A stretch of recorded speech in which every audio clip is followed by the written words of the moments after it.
Ladies and gentlemen, welcome back to another live stream. I'm, of course, your host, Conman, and here we are today. How you guys doing? I just relived the Dean Ambrose heel turn from last week. Just literally relived it, so I'm in that mind frame. I'm in that set mind frame for tonight, because today is going to be an excellent edition of Monday Night Raw.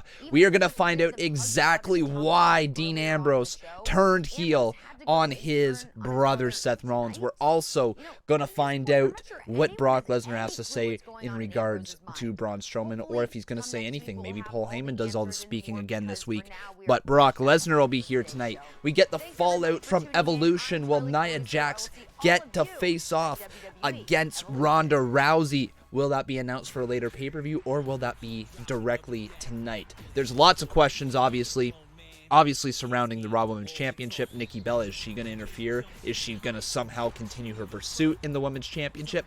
Who knows? We're going to find out, though, tonight. But ladies and gentlemen, I want to officially welcome each and every single one of you here to the stream.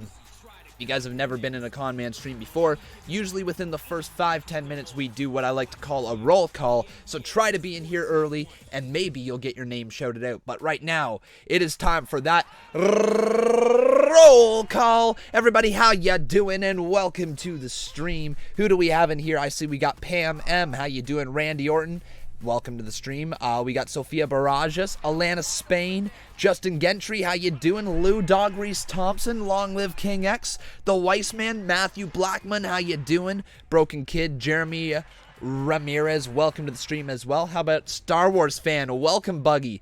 We got Baggiest Elkin here. How you doing? Welcome to the stream. Unicorn Gaming, Vincent Vargas, Pete Donaway, George Bakersville, Shell is in here as well. All amazing to see. And Zachary Talk Show, we're going to finish off with you there for that Conman roll call. But welcome everybody to the stream. Like I said, we got lots of stuff tonight ahead of us. If you want to know the card, you can check it out down in the description below. Maybe we get to see some more build towards the Crown Jewel. Whatever you want to say about Crown Jewel. Yes, it is blood money. Yes, it is that. Yes, it is that. It's immoral for WWE to go. Regardless of all of that, though, I'm going to try to focus in on just the wrestling aspect of it, because that's what I like to do here on this channel. And Crown Jewel, you know, it's going to be probably an okay, decent card. So it'll be good. I'm not too sure why the stream isn't loading in, though, guys. Monday Night Raw should be airing right now. I'm just refreshing the stream. So just give me 1 second. Not sure why it wasn't airing. There we go. Now it seems to be live. Good. We're here. We're good. Here we are. Hey, Anya Perkins. Welcome to the stream as well. Sorry that I skipped you. I can't get to everybody in the roll call. That is one of the downfalls of your channel growing, right? Oh, but they're going to start off with Roman Reigns again. Oh, man, my heart can only take so much. I've had to relive this moment time and time again over the past week, and I don't want to relive it again. Roman, you're in my thoughts and prayers, buddy, but I can't go down that path again, Roman. Oh, but we're going to try to make the show as damn entertaining as possible. I want to know the reason for Dean Ambrose turning heel last week. What is the reasoning? What are your thoughts behind Dean Ambrose turning heel? For me, it's that he probably grew tired of the Shield only needing him when, like, you know what I mean? Like, the Shield only needed Dean Ambrose to benefit themselves, in his mind. Definitely not in the Shield's mind, definitely not in Roman Reigns or Seth Rollins' mind, but in Dean Ambrose's mind, he was only there to benefit them. And the moment that they finally got what they wanted, Seth finally got what he wanted back, was those tag team titles with Dean Ambrose. Think about that. Dean Ambrose was replaced immediately after he was injured. So then to have that mindset say, okay, as soon as I win these titles back, I am going to turn my back on you. Dean Ambrose turns his back on Seth Rollins, and we are going to have one of the hottest feuds in WWE. What's going to happen next with the tag team titles? I don't know. But it's going to be exciting. We're going to find out here tonight, obviously. But ladies and gentlemen, make sure that you like this video if you are enjoying the stream already, and also make sure you are subscribed to the channel. You can see your name pop up on the top left hand corner. If you would like to help support the channel, you can drop a donation. Any little bit is appreciated. We do the spins during Monday Night Raws, Tuesday Night SmackDowns, and like all my TV shows like that. So that's what changes the show up. That's what allows us to keep Raws entertaining. You know, sometimes Raw can drag. Same with SmackDown. Sometimes that can drag. So at least if we have these little mini games, we got these little things going on throughout the stream, you guys get a good, entertaining show, in my opinion. Also, I want to say thank you very much for helping me reach 101K subscribers last night. We are just moments away from the start of Monday Night Raw. If you guys are excited, give me a hell yeah! Because I am. I'm excited. Maybe we're going to see some more stuff from Tamina. She got a pretty good showing in the Battle Royal last night at Evolution. Speaking of Evolution, excellent pay-per-view. Go check it out. Start to finish, great matches all around. The first match was kind of a bit of a disappointment, but I mean, what can you say? It was Trish and Lita. They haven't wrestled in a long time, so you know what? Solid match there, at least for the opening match. Nice to see that Trish and Lita were back. But I still want to see Alexa Bliss versus Trish Stratus at some point. Whether that's WrestleMania or not, I just want to see it. Timothy Muniz, thank you very much for subscribing. Welcome to the channel. Oh, so we got a lot of hell yes. That's really good to see here, folks. J Omega says WWE Crown Jewel is still in Saudi Arabia, but in a different arena. Okay. All right.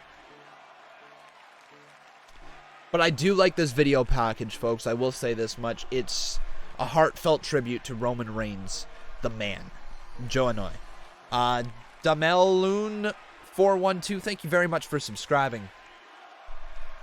Also, side note, Nia Jax and Tamina, they did a nice little honor to Roman Reigns in the Battle Royal last night. Not sure if you guys saw it or if you recognized it, but they were standing face to face and they both looked at each other.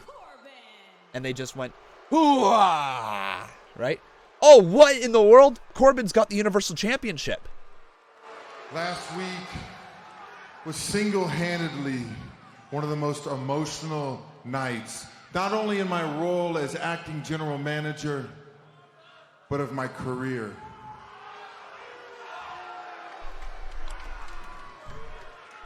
But that was last week, and life goes on. Now, personally, I wish Roman Reigns the best in his battle with leukemia.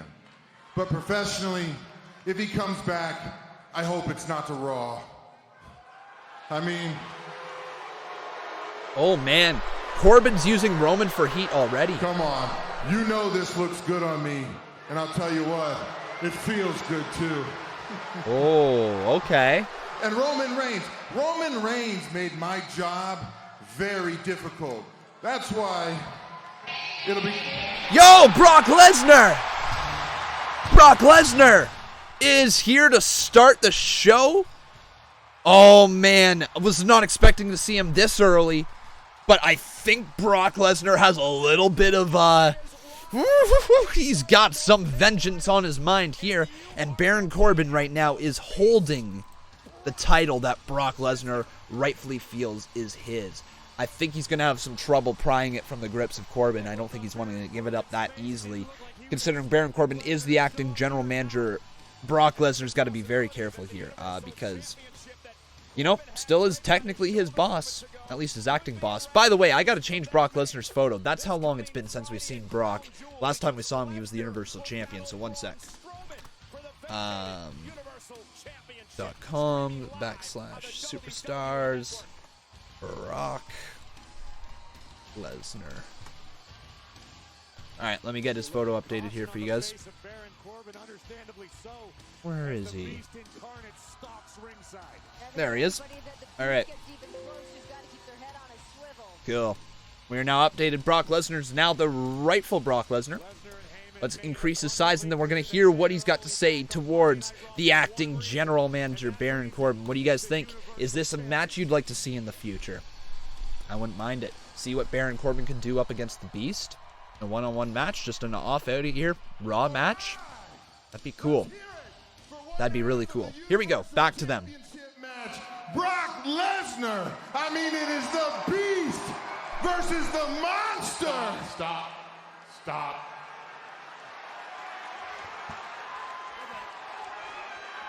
You do your shtick. Kating Davis, thank you very much for subscribing. Remember, guys, if you subscribe, you Ladies and gentlemen, my name is Paul Heyman, and I am the advocate for the Beast, the Conqueror. Brock's starting to get his beard back, eh? Lesnar! I like Brock with a beard. Looks a little more intimidating, and he's got a chipped tooth. Ladies and gentlemen, and Mr. General Manager, you too as well, we live indeed in historic times.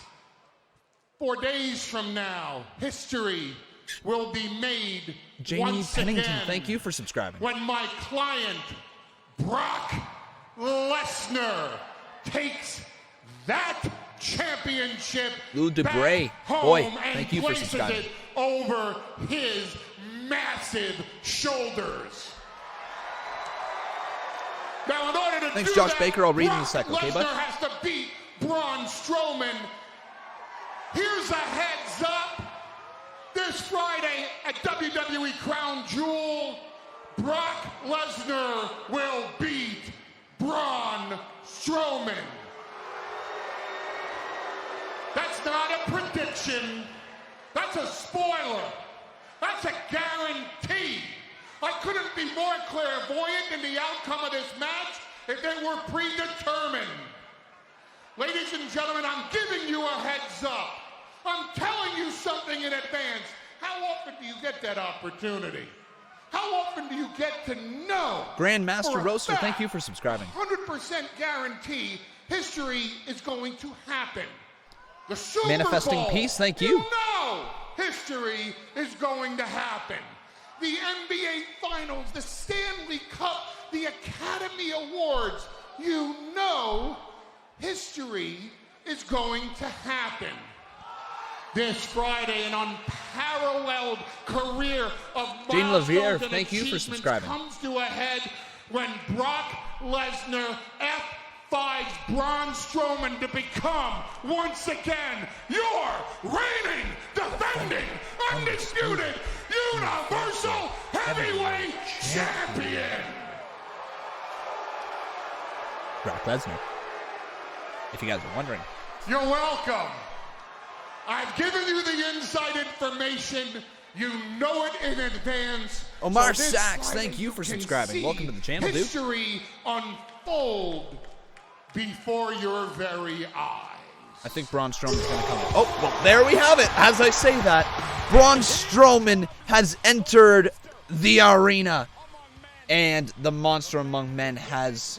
Oh, he's got the championship on his mind as well. So Brock Lesnar, this is a match, folks. Like, I know we've seen it before, but this is a match that I want to see again. Big Johnson, thank you very much for subscribing. Like, this is a money match. Braun Strowman versus Brock Lesnar. One-on-one, a face Braun Strowman who has had, like, all the momentum in the world. It has been sustained since his last championship match with Brock. I think it is entirely possible that Braun Strowman beats Brock Lesnar here on Brock Lesnar's final send-off match. And you know what? Braun Strowman ends up getting the rub from Brock Lesnar. Jonathan Stewart, thank you very much for subscribing. Let's turn this back on over, though, to these three giants in the ring.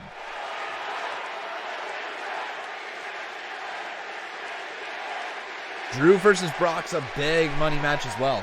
Definitely. But I want to see Drew versus Braun before that. Also, my thoughts on Dean Ambrose heel turn. Love it, man. I love it. Thanks for the $4 dono, Josh Baker. The new Universal Champion. Because you're gonna get these hands. Is that it?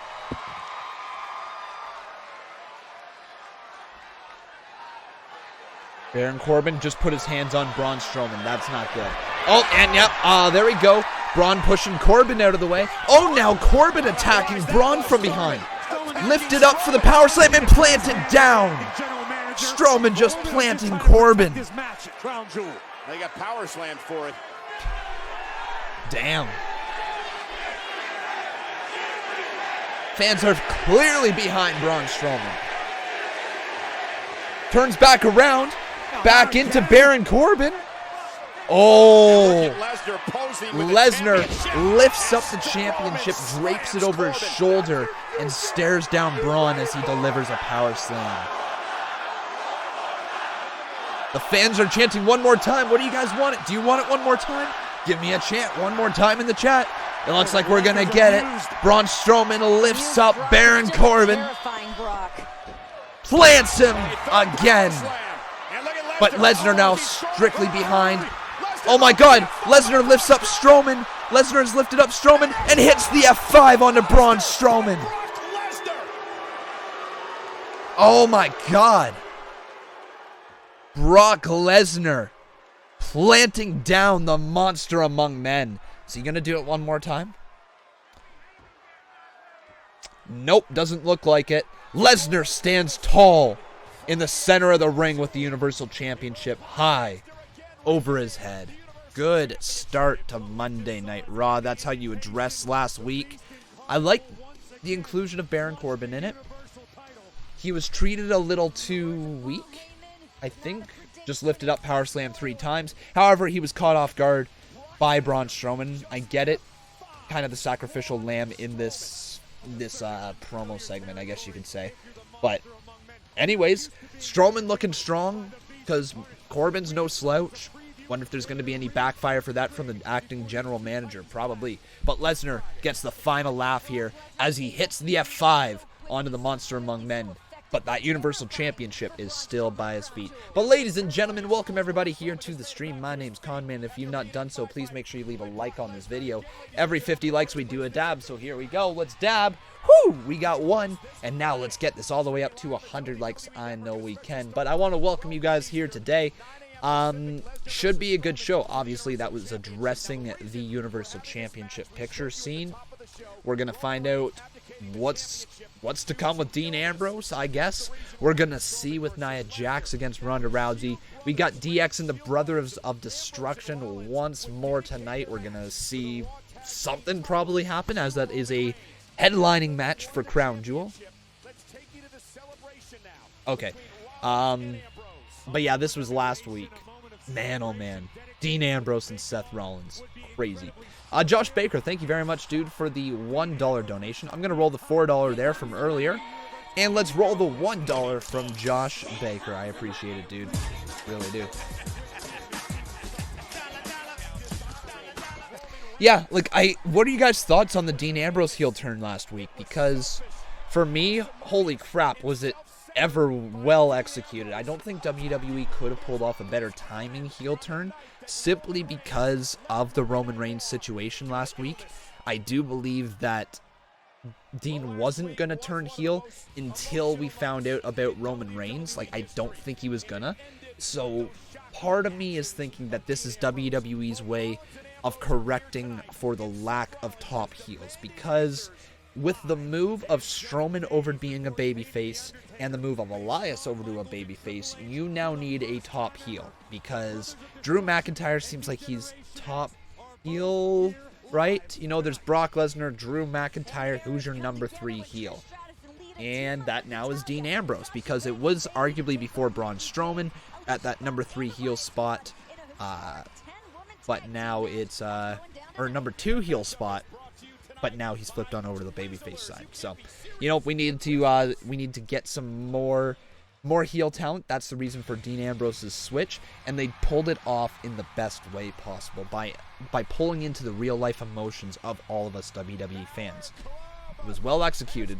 But here we go. We have Finn Balor here, and it's time for some Balor Club, which we have never really had too much explanation why it's the Balor Club. He doesn't have anybody really in his club other than the fans, so it'd be cool to see maybe him align with somebody at some point.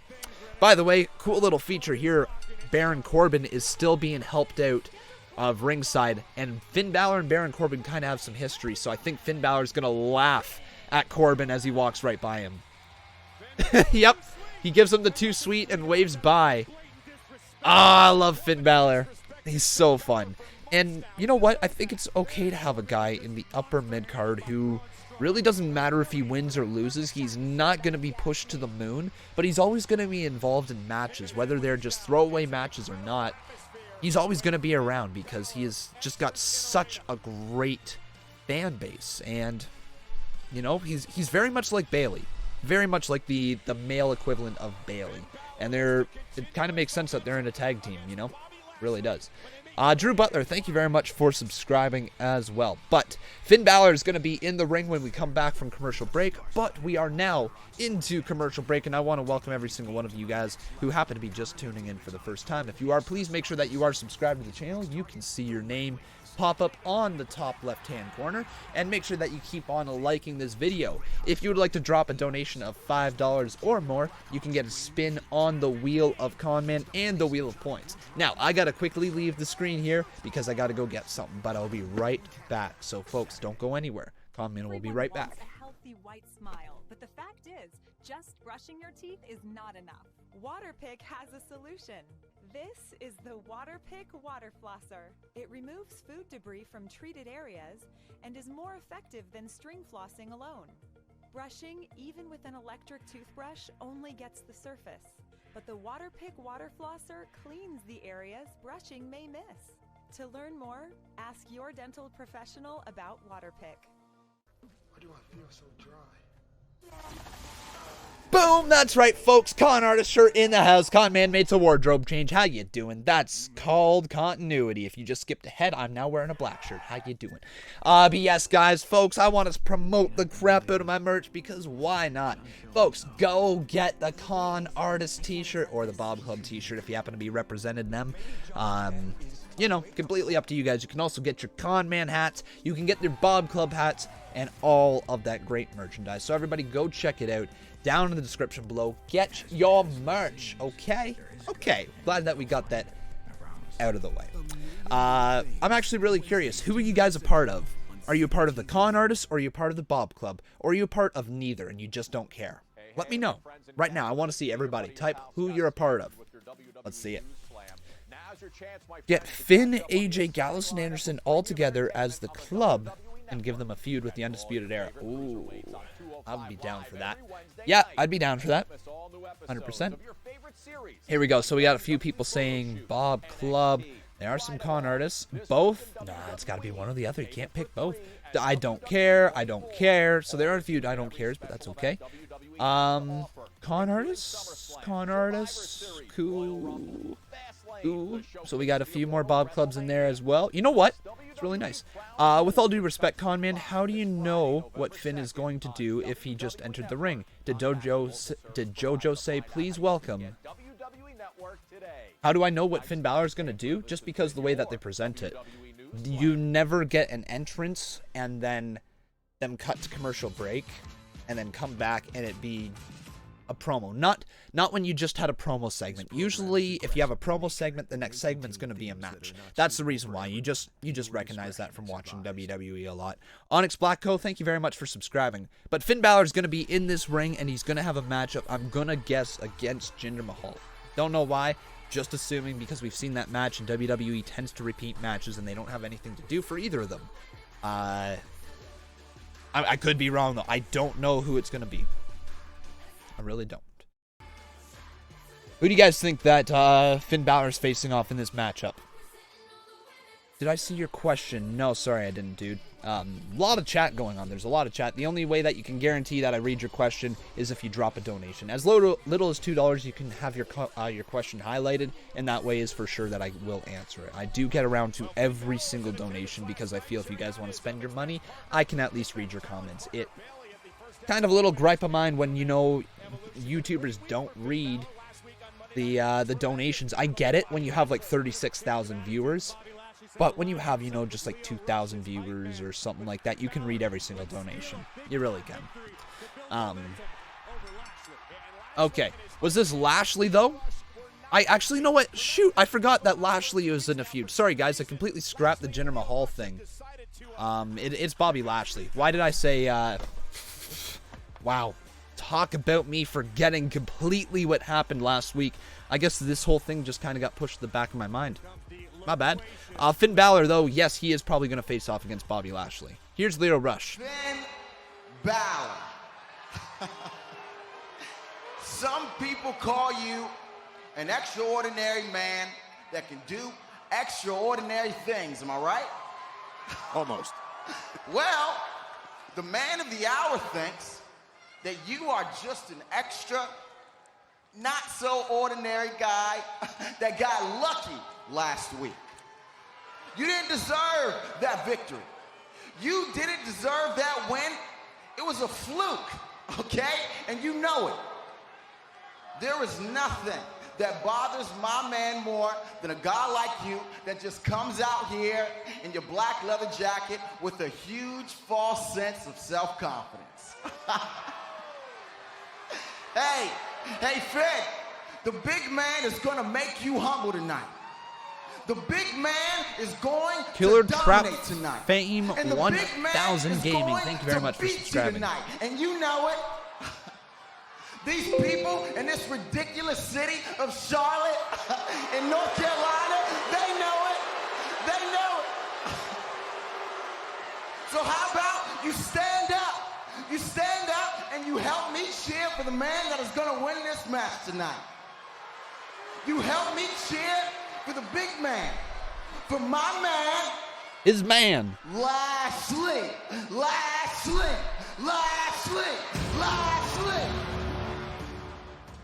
Man, guys. Lio Rush keeps killing it each and every single week. He is a great hype man. He has made Bobby Lashley feel like a huge heel. You know what? I might take that back. The reason why Lashley also turned heel was because of the need of a top heel. So 2 top heels on Raw. That makes sense. Lashley could very well be a top heel here for a little bit. The Fighting Realm Best Family, thank you very much for subscribing. So here we go. We are going to get a rematch of last week because rematches are what Raw stands for. Somehow you add a few letters and take a few away, a few others. Then there you go. It stands for rematch. But yeah, Bobby Lashley versus Finn Balor. Let's see if this match ends in a roll-up again, or if they go the opposite route, they do the 50-50 booking, and no one benefits whatsoever. We'll see. Here we go. All right, Finn Balor versus Bobby Lashley, 1-on-1. Who do you guys think is going to win? Type 1 for Bobby Lashley, type 2 for Finn Balor. I see Primitive Lifeways asking, what are the perks of donating? Basically, the perks of donating is you get to help out the channel. Like, you know, if you're enjoying the content, this is completely fan-funded. So, you know, if you're enjoying the content and you drop $2, you help support the channel. You help keep it going.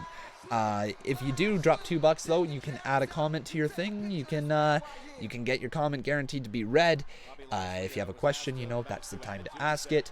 If you do donate, then you know if it's $5 or higher, you get a spin on the Wheel of Points. If it's $10 or higher, you get a spin on the Wheel of Conman and the Wheel of Points, which means that a little funny thing happens usually on the stream, whether it be a heel turn, something else, or 1,000 points to the points, you know, the point game.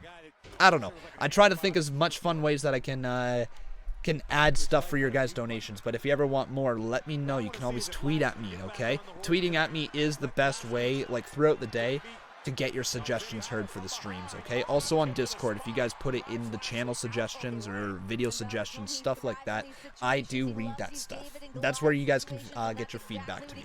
But here we go. Finn Balor, nice spaceman plancha there, jumping over the top rope and taking down Bobby Lashley as we cut to commercial break. Oh, man. Can you please keep this loudmouth POS muted? I want to gouge my... every time I hear him. Wait. Oh, Leo. You're talking about Leo. Okay, I was so confused. I'm like, who else is speaking but me? No, just listen to my beautiful, sensational voice. That's the way to do it. Hey, yo! Here we go. We got ourselves a dono. It is Shell dropping 20 big ones. She says, time for spins, Conman. How are you and Bob feeling? Any hangover? Yo, like... to be absolutely honest, guys, I have done nothing today. Absolutely nothing because I am so incredibly hungover. I laid on the couch today with my water bottle right here, and I kind of just was like, let's watch TV. And I had a nap, and it was awesome. And do I still have a headache? Yep. Definitely do. Is my stomach still a little off? Yep. Have I only ate 2 chicken burgers today? Yep. Did those sit very well? Nope. But Conman's still here. No, it was incredibly fun last night. You guys got us so hammered. We finished 2 bottles of alcohol, which was crazy. But Shell, thank you so much for the $20 dono. Whew! All right. Let's roll this one, and let's hear this absolutely positivity. H. Chacamo, thank you very much for subscribing. I will defend, I will defend. And I see that Primitive Lifeways is also asking, how does the Wheel of Points work and how does the Wheel of Conman work? Well, sir, you are going to get that described to you right now. You're going to get a first-hand experience because with that $20 dono, we have a spin on the Wheel of Points. We have a spin on the Wheel of Conman. So let me set this up real quick. We got to reset the points for this week. There we go. Boom, boom. Center that, I guess. And let's pull up the wheel. Here we go. So, this wheel right here, there is a bunch of stuff on it, whether it be, you know, points to the Bob Club, a free spin on the Wheel of Points, I guess, whether it be a dance break, spin the Wheel of Points, a 5-second pose. There's lots of stuff on the Wheel of Conman. So let's see what weird thing is going to happen here today. What's it going to land on to start off today? It's going to be a free spin, so we're going to respin this one. All right, it was almost 1,000 points, almost a jackpot to start the day. But, okay, instead, though, we're getting the Wheel of Points. So we're getting 2 spins over here on the wheel. Here's our first one for Shell. This is going to be 10 points to the con artist and a respin. Here we go. So get that up there. This is a respin, still on Shell spin. And it's 20 more points for the con artist. So they're up there to 30 points now. And now we got one more spin because of the Wheel of Points. Let's get this one going. Bob Club minus 100. We don't go into the negatives, so they stay there at 0. There we go, folks. That is your points right now. If you wish to add to these points, you can drop a $5 dono to get a spin on the wheel and help support the channel. But let's turn our attention back here to Monday Night Raw as we have a match going on. Finn Balor versus Bobby Lashley. This match is going on, and here we go. Let's get back in there. So, Lashley, oh my god, as we come back from commercial break, though, Leo Rush continues to chant, Lashley. He continues to chant that. Annoying little bugger, isn't he? You're not going to be able to watch all of it because of school. That's okay, my friend. You can just watch a little bit and then sit here and enjoy. Speaking of which, guys, you can check out SkyStreamTV down in the description below if you guys are interested in watching Monday Night Raw or Tuesday Night SmackDown on your phone, on your computer, wherever. You know, maybe you can even get it through your PlayStation if you hook it up right. That's the ad down there, SkyStreamTV. I am offering you guys a 7-day free trial if you use the link down in the description below. So go check that out, go sign up for it, and you can watch Monday Night Raw alongside with me if you wanted to do that. I like that ad. I think that's actually a pretty useful advertisement, you know, that supports the channel. So, I'd like to bring you guys that.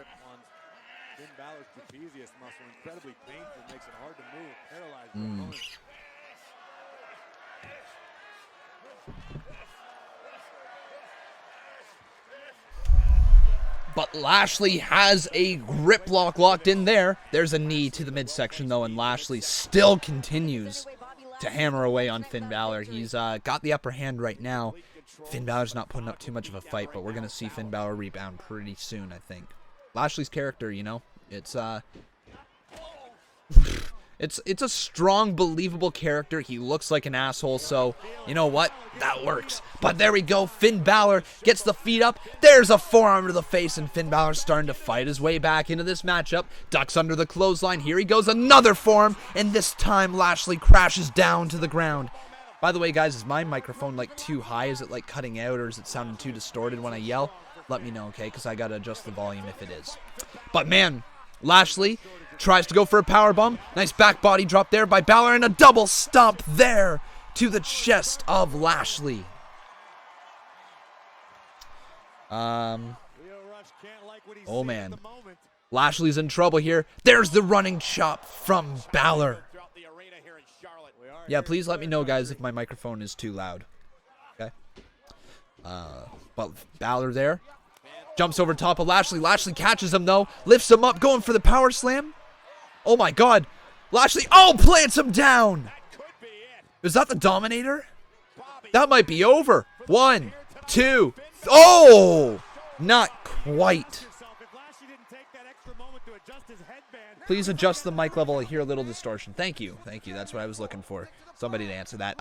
Is this better? Is this better if I'm like yelling like this? I'm like, ah! Is that better? Like, can you guys hear me fine now? Or is it a little too quiet? But I think Lashley now lifting Balor up, and I think he's going for this stalling suplex here. Oh, man. Balor gets out of that. Hits the sling blade there.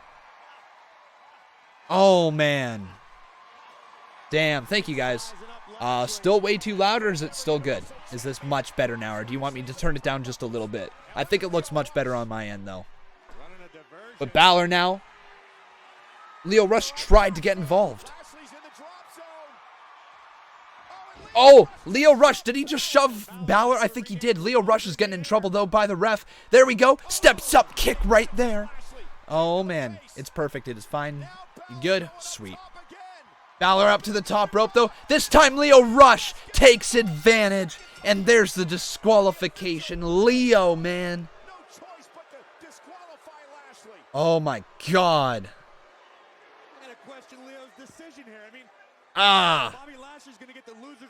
Yep, Bobby Lashley picks up a loss again. The win does go to Finn Balor, but at what cost? He took a nasty bump there. And is Lashley going to attack him now? Oh, man. Oh! Now Lashley hammering away on Finn Balor, back and forth from the barricade to the ring apron. Oh, my God, Lashley, dude! Shut up, Leo. Shut up. Oh, my God, man. Leo's so good. He's so... such a heel. It's so good. Oh. But, man, Lashley keeps going like this. Check. He keeps checking things off. And now, full Nelson. Locked in deep. Wait, is Lio Rush going to hit a super kick or something? I think so. You're not looking so extraordinary now. Look at me. Look at me. Look at me. Do you hear me? You're messing with the big man. You're messing with Lashley now.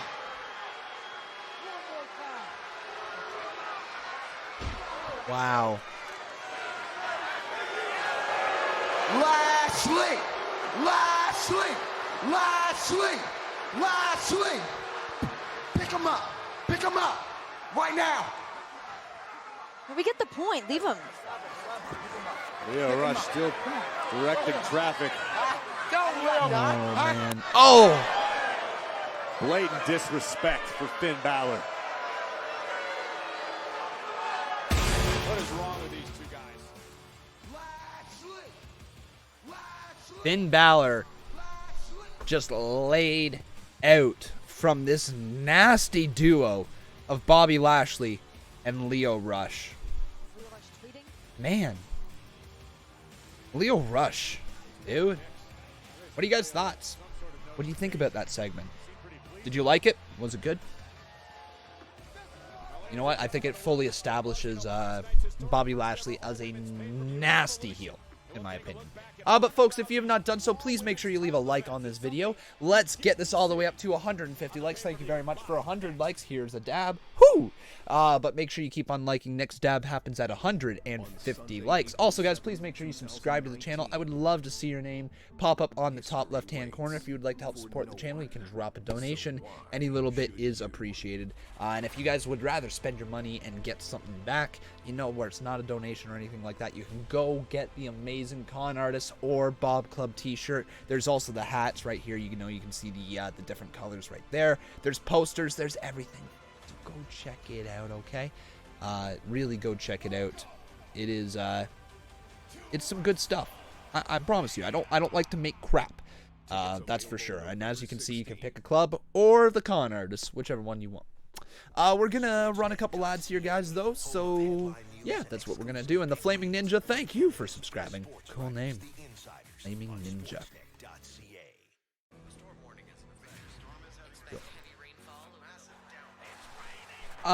Can you show parts of the matches during commercial? Try it tomorrow, maybe. No, sorry, dude, I cannot. That is a cool concept. Parts of the matches, or like finding a way to incorporate photos from the live matches and show you guys. That is a cool concept. I don't know how I can do it. Let the music speak. Thank you very much for recording. I just about said recording. Thank you very much for subscribing. Like, it'd be so cool if I could have video on the stream, and I really wish I could. But it's unfortunate that copyright rules are so loosely understood, because fair use does come into play for a lot of those. But that doesn't necessarily matter on YouTube, because fair use isn't always, you know, given to the creator. So, you know, I don't really want to risk it. It's a cool idea, but copyright rules and regulations just, it's so tough to work around, especially with video. Audio's one thing.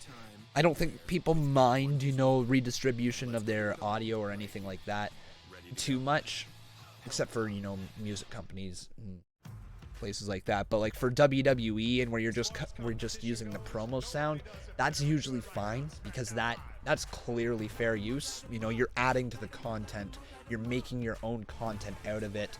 That's a reason why, like, you know, when Luigi uploads, she's able to get away with it, because she keeps the snippets short and she adds her own reactions over top of it. I don't think you're going to see too many channels given that permission, but WWE has decided to give her that permission, just kind of like WWE has decided to give me their permission for using audio, because they just choose to not take down the streams. I know that there's many other streamers out there who have tried and had their streams taken down because WWE just takes down their stream for audio.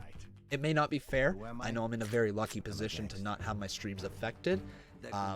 That's because I think that I've earned at least a bit of the benefit of a doubt from WWE. I think what they are afraid of is a lot of channels rushing onto YouTube, because we've seen it before, just showing the show and then growing a subscriber audience from it. And then, you know, they'll have the audio going on in the background, and the fans will just demand the person to show the show. They give in, and then their channel gets taken down. Anyways, though, you probably have to explain this so many times, it's insane. People are never satisfied or grateful. It's not necessarily that. It's just I don't think people understand, really, the whole copyright thing. They think YouTube's just another beast, because we are just so encouraged to share each other's content, to add to each other's content, that, you know, everything is able to be modified in some way on YouTube.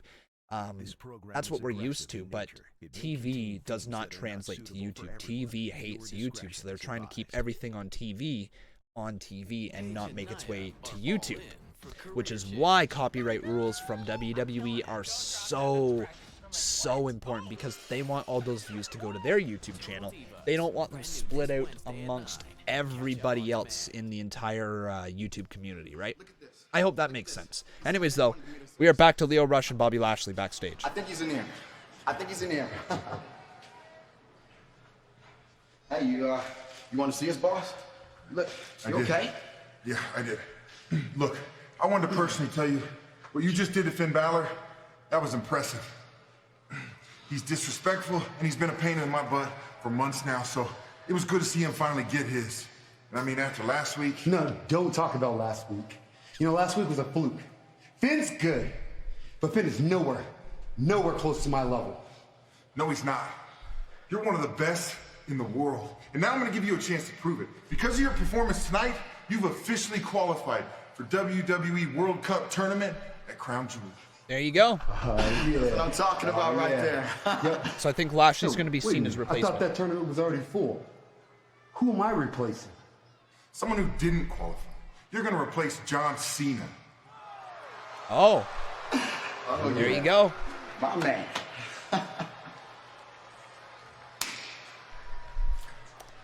So it's official. Cena's out. He officially pulled out a crown jewel. How that's fair. How did that just I don't understand Baron Corbin's logic with that at all. Finn Balor has been a problem for Baron Corbin for a long time. You know what? That's how they went about it. If we didn't know the backstage politics, you would think all of a sudden now John Cena versus Baron Corbin is a match that we would hype up to, right? Because all of a sudden Baron Corbin has taken a little bit of a dig at John Cena. We've seen it in the past as well, little more digs at John Cena. So maybe John Cena versus Baron Corbin's a match in the future they go to, they build towards. It's going to be very interesting to see if Daniel Bryan ends up going there, and if he is officially pulled out of the match, how do they work around that? Because John Cena, that's easy. In a World Cup tournament, you don't have any championship on the line. You just swap, and there you go.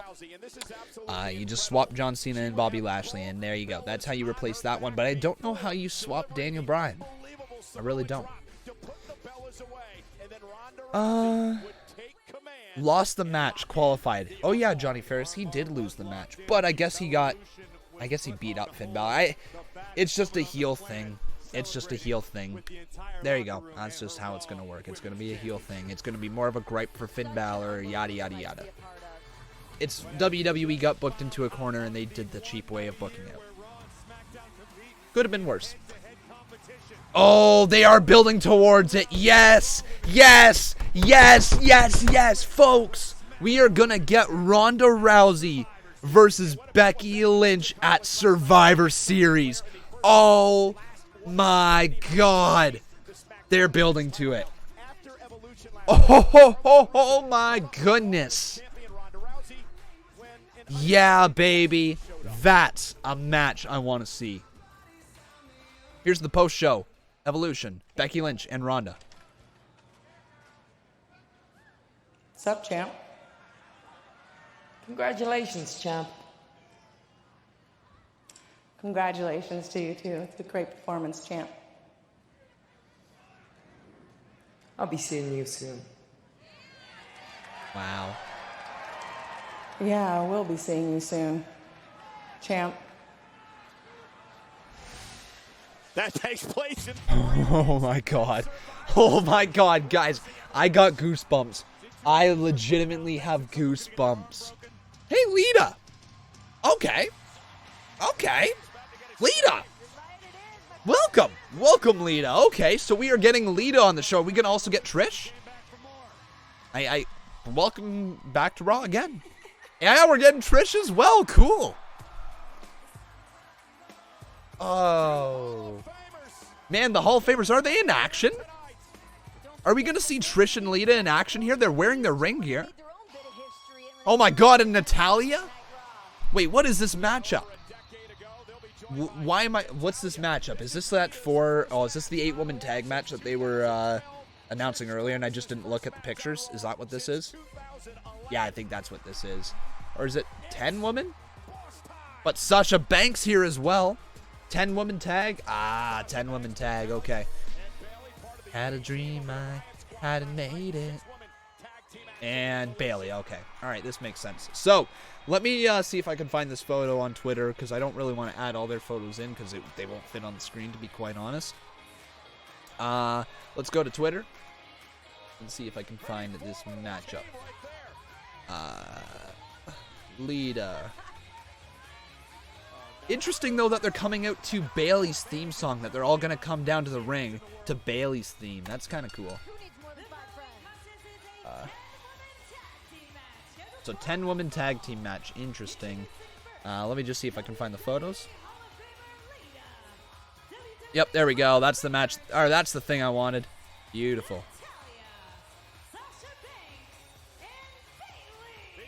One sec. Alright, let me get this photo. 10-woman tag team match. This is going to be tough here to pick, but okay, if I throw this in here. Cool, I think we got it. Sweet. And if I go like this, then we can put the matchup right in. Oh, that looks really bad. We're gonna do it like this, and it's just gonna sit in the center of the ring. There we go. That's how we're gonna do this matchup. Because I'm lazy. Why not? That's what we're gonna do there. There you go. There's your matchup right there, folks. For up next, that's what's coming up. I just can't fit them all on the screen, so that's how we're gonna do it. Think. No worries, Lou Dog. Hopefully you feel better, my friend. I really hope you do. Twist, I want to say thank you very much for following me on Twitter. I do appreciate it. But folks, if you have not done so, please make sure you leave a like on this video. Let's get this up to 150 likes. If you guys are enjoying the stream at all whatsoever, please consider dropping a donation. Whether it be $1 or $2, just please consider tipping your streamers. We do work for your guys' tips. That is how we earn our living. So please consider doing that in the back of your mind. If you're enjoying the stream, whether it be my stream or somebody else's, just consider dropping $1. Costs you nothing, basically. You know, it's $1. What can you get for $1? I'll tell you right now. This right here is called a toonie. I'm sure a bunch of you Canadians have a bunch of these laying around. You can drop that in the bank and you can support the channel. It's that simple, if you guys like. But let's roll a couple ads, I guess. Why not? Winnipeg on Saturday, December 8th. WWE Live returns with a brutal Thoughts on last night? Evolution was really good. Really, really good. Kairi Sane and Shayna Baszler tore the house down, as did Io Shirai and Toni Storm. Obviously, Charlotte Flair and Becky Lynch is one of the best women's matches I have ever seen in my entire life. It is right up there with Banks versus Bayley from NXT TakeOver. Like that Iron Woman match, that's right up there with that. Who's that just subscribed? I missed your name. That is Justin something. Thank you for subscribing. I do appreciate it.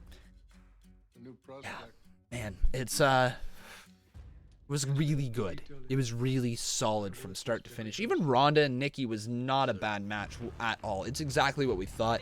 The co-main event of of Charlotte and Becky was living up to everything on that it deserved to live up to. And now we're going to get Ronda versus Becky. Oh my God. Danny Stanton asking, how do you tip?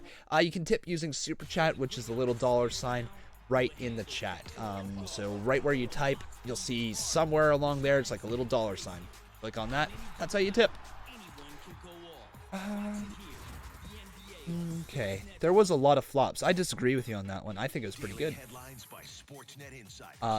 Conman Stream is brought to you by Twizzlers. Apparently, everybody eat your Twizzlers. Twizzlers, hey, if you want to sponsor my stream, I would love to eat Twizzlers on stream for you. I'd do that. Okay, I think I'd do that for Twizzlers. If they, want to give me some money, or even just give me Twizzlers. I'll eat on them. I'll eat on them on stream. Why not?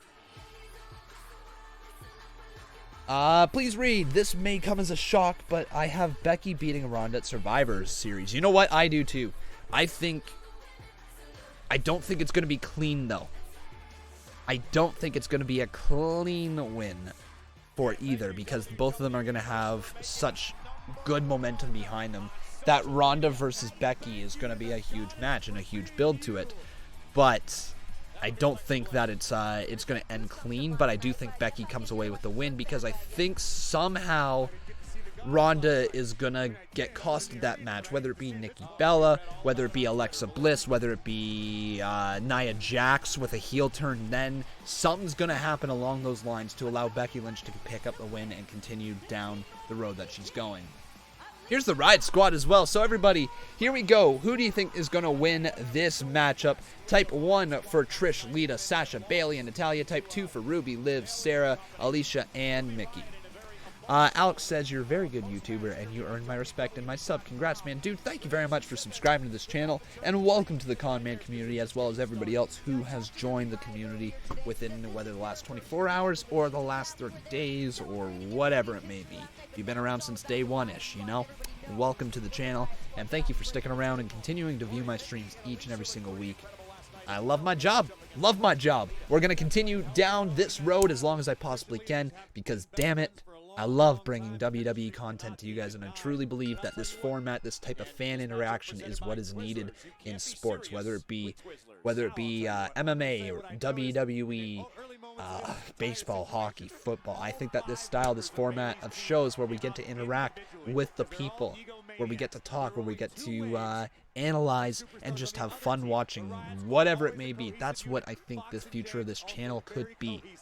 the future of a lot of things, aka 167 Studios. I'm very excited for it. Within the next 5 years, there's going to be big things for this channel, as long as this continues to work.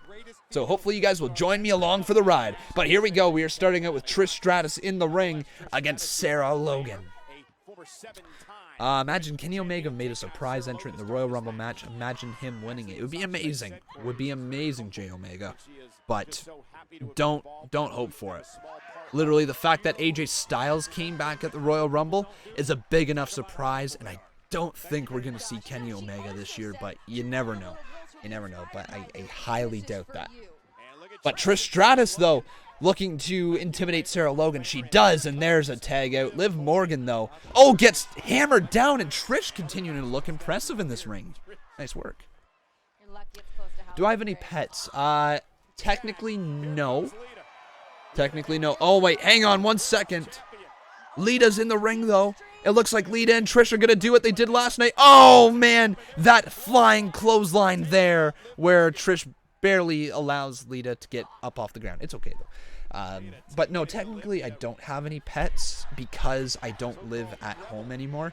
Well, I mean, at home as in home with my parents. I live on my own now, but I have for the last 4 years.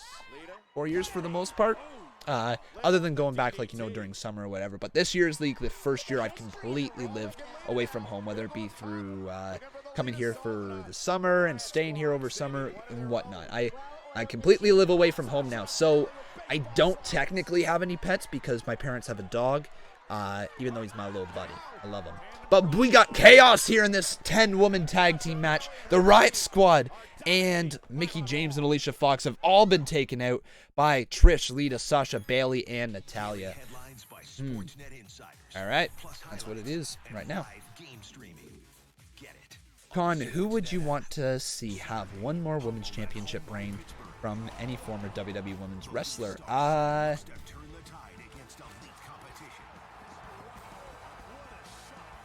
See, that's tough because it'd be awesome to see Trish Stratus have another run, but I just don't think that I want to see her have another run. She's my favorite of all time, but she's definitely not by any means the best wrestler ever. She's very talented, but she's definitely kind of just down a step, right?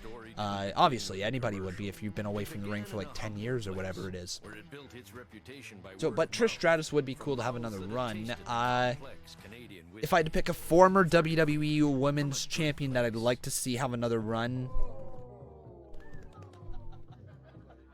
AJ Lee, because I think I'd really like to see AJ Lee come back into the WWE and win the Women's Championship. I think her fitting in with like this current crop of superstars would be amazing. So yeah, I'm going to go with AJ Lee. Why not? Con, what happened with the 2K19 Universe mode you were going to do? That hasn't went anywhere. Not went anywhere. As I've said multiple times, I'm trying to launch it for the start of November. There's a lot of characters that I have to create for it. It's coming along slowly, but it's coming along, so I'm hoping that by Thursday I can have a stream during the day. I'm hoping. It's gonna be very tight. I'm gonna see. I've been busy, and today I was hoping to take care of a lot more of that, but today I've been super hungover because of last night, obviously. So there you go. I agree. Interested, and in my next song, make a shout out to you, bro. Dude, thank you very much. Thank you for having my back, my friend. But anyways, we're going to roll a couple little ads, guys. If you guys have ad blocker turned on, please consider turning it off. That would be great. And also, if you are enjoying the show, please consider dropping a donation. Any little bit is appreciated. Do you want them to make a Women's Tag Team Championship? Yes, I do.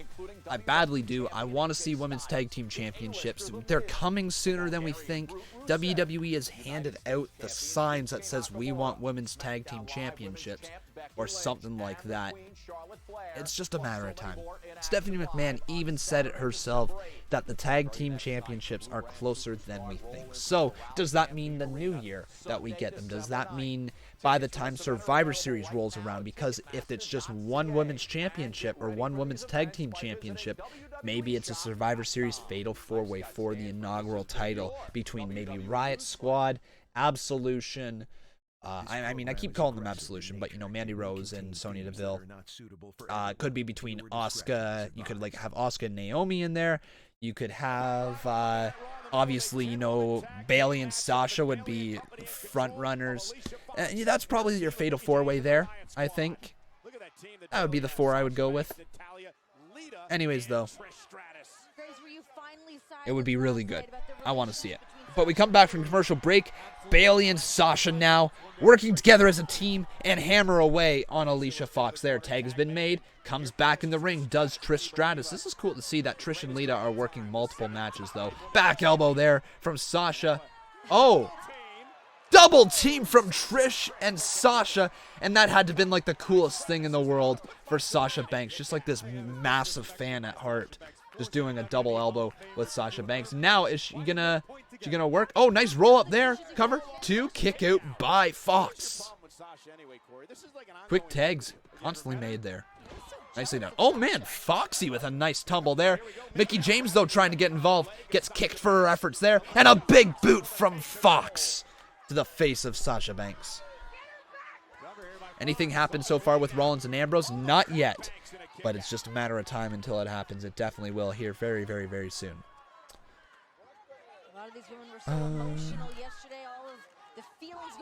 Anything happened so far, or I just read that? Cool. Mickie James back inside the ring, though, and now she's working away on Sasha Banks. Ooh! Hammers down the knee. Mickie in trouble there. Or Mickie not in trouble. Sasha Banks in trouble. What are you guys' thoughts on this matchup so far? Is this too many women in one match? Like, is this slightly lazy? Because we wouldn't... I don't want to say never, but we hardly ever see a 10-men tag team match, right? So am I wrong in thinking that this is just kind of like WWE's way of getting all the women on this card tonight as well? Because they want to build up to Crown Jewel, and they don't have any women's storylines going into Crown Jewel, so they're like, okay, let's have one women's segment and put them all in. I think that's what happened here. But Sasha Banks up and over, and Mickie James hammers down on the back of Sasha there. Oh, man. Stomps on the midsection, too. That's gotta hurt. Mickie James, man, really taking control of this matchup for her team. Tagged in, Sarah Logan has now been in the match. Incredible teamwork. Sarah, the power of the Riot Squad. She has improved immensely. Oh, here's a roll-up, small package, 2, kick out by Sarah Logan. I'm extremely hungry. I'm just realizing that right now, and I'm having like a mad craving for a sub. I wonder if I could order skip the dishes while I'm streaming here. Get out there, grab the sub, and then come back in. You know what, guys? I'm going to order skip the dishes. I'm so hungry that, like, the thing is that I would wait until the end of the stream, but it's too late to order then because they don't deliver after 11. So I'm going to have to deliver right now. I'm going to have to get it delivered because I'm so freaking hungry. All right. Oh, but Sarah Logan continues to wrench on the arm of Sasha Banks. Wait, where's Mr. Sub? Hello, Mr. Sub. Is it closed? Yo, what in the world? Where's Mr. Sub? What? They took Mr. Sub off. Ah, my life has been ruined. I'm very upset. Oh, what? How? Oh, but Ruby Riott continues to stomp away. And now Sasha is getting... Oh, my God. Sasha's just getting assaulted in the corner right there. Oh, man. I'm not happy at all. Why? I wanted Mr. Sub. This is like top 10 saddest anime deaths right now. is this right here. I don't know how else to work it. But man, Ruby Riott slams down Sasha Banks, delivers a right arm there, and oh man, Trish Stratus tries to get back in the ring. I guess I could order... Or do I just... It's effective.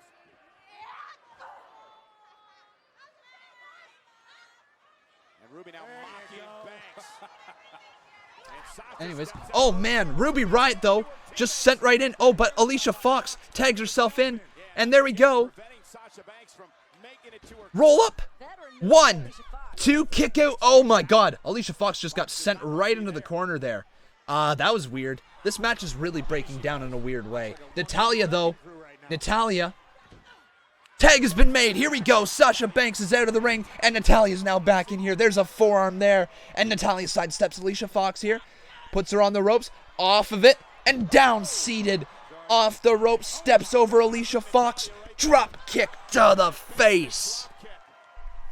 Discus clothesline there.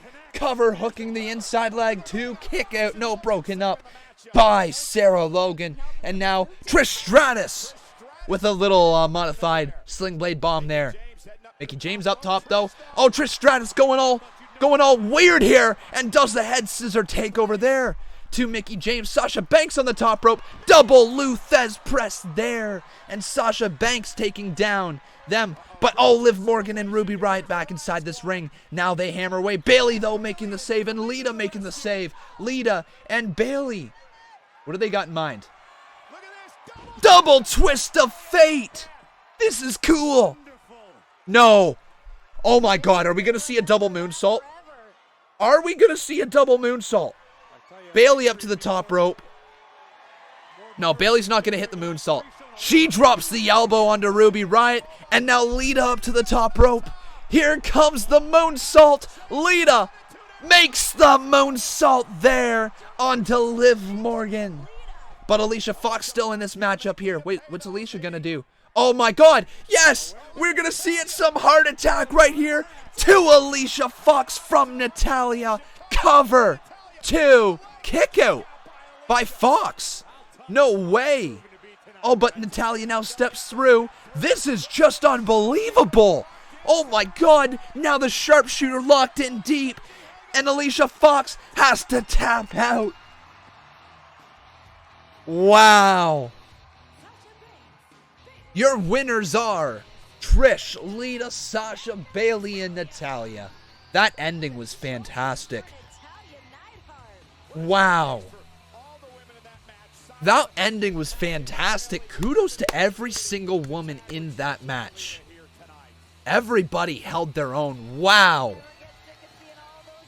And Bayley bowing down to Lita. Man, oh man. That is cool. What a cool match. What a cool ending. I love the spotlight from Natalya there as well, hitting the heart attack and then hitting the sharpshooter. We saw the moonsault. We saw the elbow where it dropped. So here's the thing. That elbow drop is like almost an homage to Macho Man as well from Bayley. And then Sasha, that double knee off the top. What an exciting ending. What an exciting ending to that match. That was awesome. I'm not going to shut up about that. That so far, that killed it. I know it was a little weird throughout, but man, the last couple minutes especially picked up and looked amazing in that matchup. Good work from everybody there.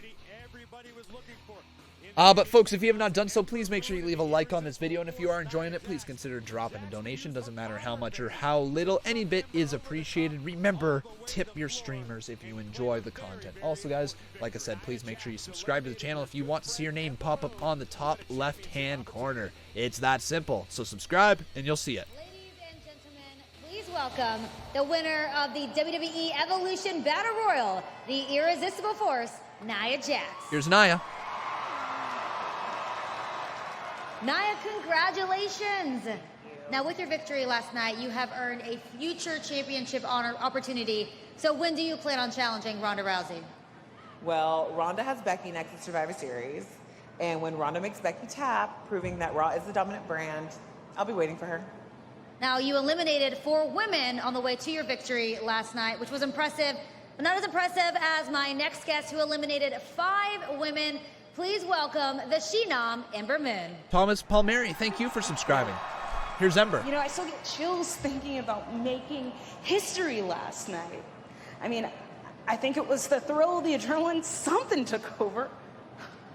But last night in that Battle Royal, I got lightning in a bottle. Ember, you were incredible last night, and I am so glad it came down to you and me. But Kayla, I won. Don't you want to ask me more about facing Ronda Rousey, about competing at Survivor Series against SmackDown, or do you want to keep asking Little Miss Lightning in a Bottle some questions? Nia's going to turn heel again. Told you guys she flip-flops more than Big Show. I haven't forgotten that when I debuted on Monday Night Raw, I was your tag team partner. And girl, I am so thankful for all the guidance you have given me. I respect you, and hopefully you have some respect for me. But maybe you would respect me even more if I challenged you for a match tonight. Okay. You know I respect you. And you know what? You got your match. But here's a little more guidance. Last night when you caught lightning in a bottle, it still beat you. Ooh. And I'll do it again tonight. Wow, some pretty bold words there from Nia Jax. So much for the spirit of competition between these two women. Well, listen, Ember doesn't really have a leg to stand on. So we are going to get a matchup between Ember Moon and Nia Jax tonight. She really seems to flip-flop a lot. Okay, so I'm going to order some A&W because, like I said, I'm starving. That's probably going to take like an hour to get here or so, or maybe 40 minutes. So I'll keep an eye on my phone, obviously. And then once I get it, I'll have to run out and get the delivery, I guess. Because I'm freaking hungry. Okay. One, I think. Yes, there we go.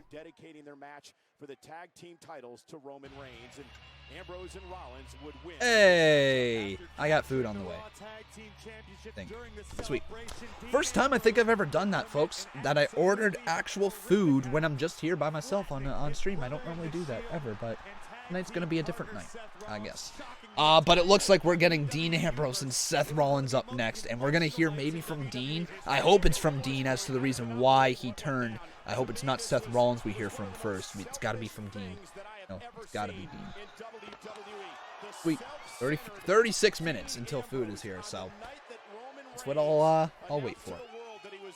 Thanks, Pam. Thanks, Pam. But I also got it's got to be on me to eat before the streams. You know, I can't just be eating during the streams, even though it does kind of run right around the time I'd like to eat dinner. Oh well, though.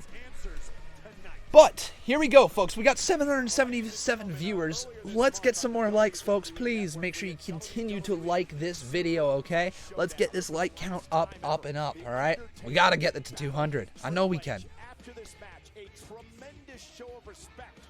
And we might get some more Brothers of Destruction and DX stuff here in a minute. And also, please make sure you are subscribed to the channel, okay? Con, all this Crown Jewel controversy, the show is still on, correct? Yes, that is correct. The show is still going on as planned. It is clear that it's going to be still in Saudi Arabia. Somebody said that there's a change in venue, but regardless, it's still in Saudi Arabia. And that's the reason John Cena's pulling out, because it is still in Saudi Arabia. WWE has dropped all mention of where the pay-per-view is going to be. They have not been saying that publicly. You know, it hasn't been announced Saudi Arabia on their show. It's just what it is. It's Crown Jewel, and fans are smart enough, you know, to boo it and all that. It's not going over anybody's head. But the reason why we know it's still in Saudi Arabia is because John Cena has been officially no longer announced for that show, for Crown Jewel. Tonight, Bobby Lashley replacing him. So we know it's still in Saudi Arabia. Could be in a different venue. I don't know. We don't know what's going to happen with Daniel Bryan because it's rumored that he wants to pull out as well. It's just kind of a mess. It's kind of a mess. Here's Elias. Elias is going to be next. Oh, I love Elias, man. And now that he's a face, I hope his character doesn't get ruined. Because Elias relies a little bit too much on cheap pops or cheap crowd heat, and part of his character is that it's so good the way he delivers those cheap heat lines. I don't think anybody's really been as good at it as he is in WWE in a long time. Like Miz is the next best one that I can think of. Elias is damn good.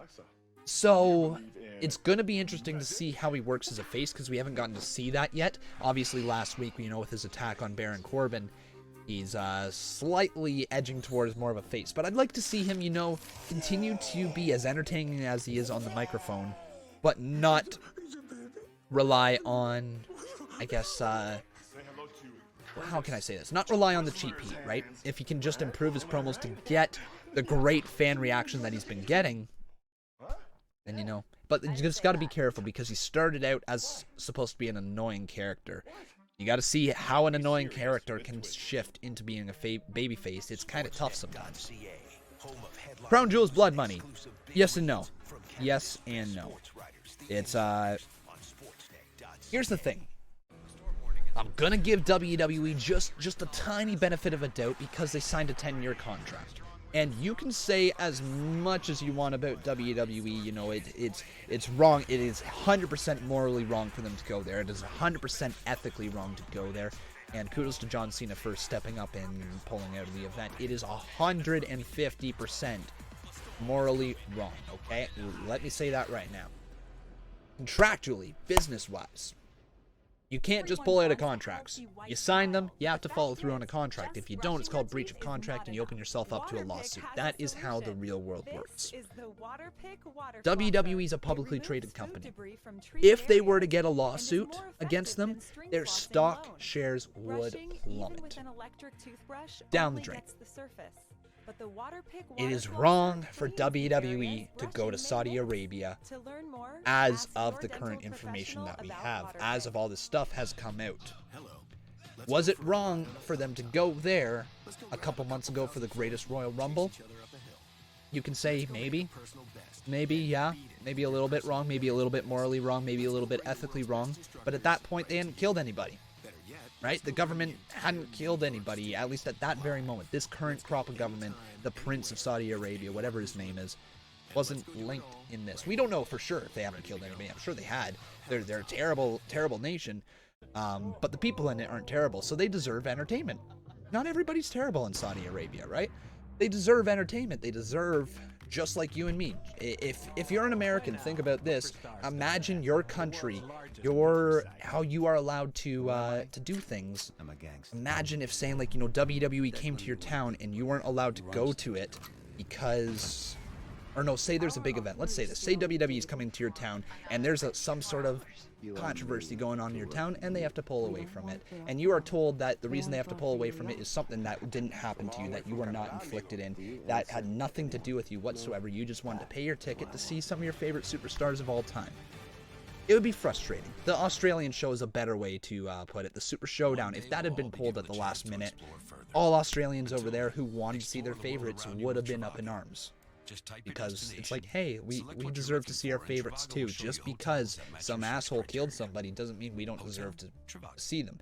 It is, once again, morally and ethically wrong to go to it. Once again, it is. But you also got to think of the real life aspect of the people who wanted to see the shows. Is that fair to them? You know? Fair to them to say, like, WWE is coming over here for 10 years. You get to see your favorite superstars that you grew up watching. And then all of a sudden it's pulled out from under the rug saying, no, you can't do that because our government fucked up. That'd be really heartbreaking, wouldn't it? It would be. In my opinion, at least. You know, you can say all you want about WWE. Definitely morally and ethically wrong. But I do get why they're still going. Definitely morally.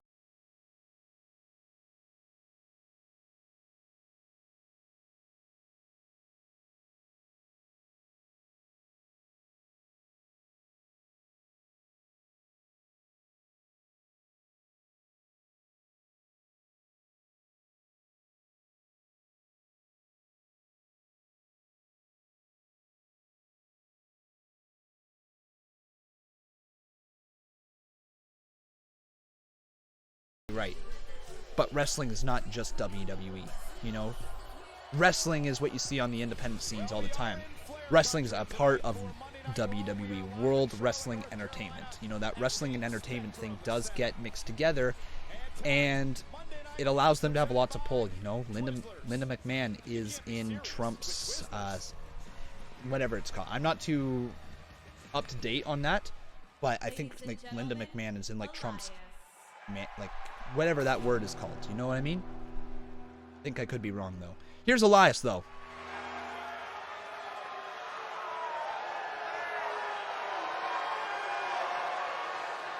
Hello, I am Elias.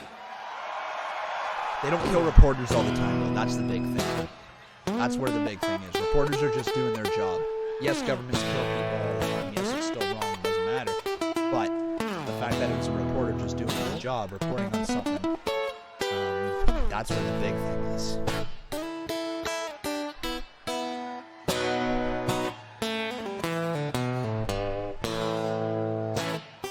cabinet. That's the word. Thank you, LT.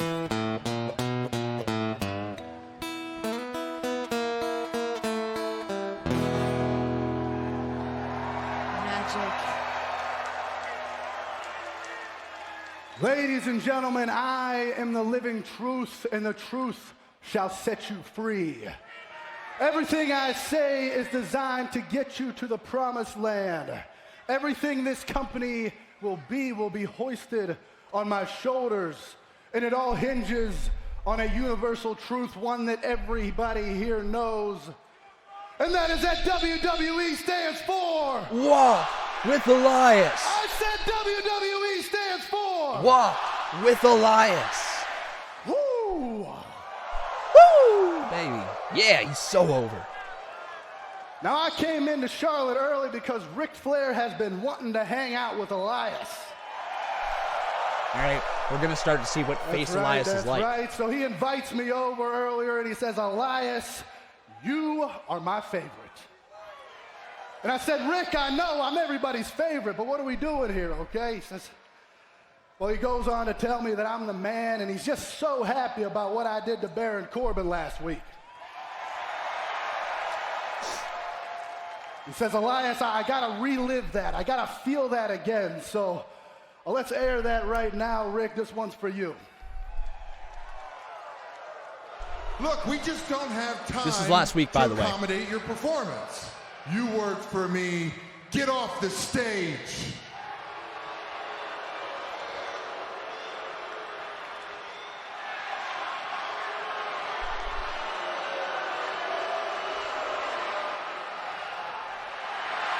I know. I'm glad that it's over, too.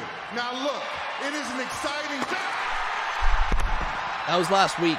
Elias hits Baron Corbin across the back with his guitar. Love it. That's right.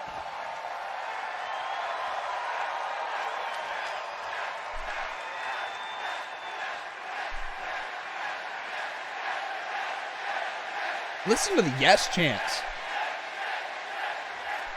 I gotta say, as much as it pains me to break one of my beautiful fenders, that felt good.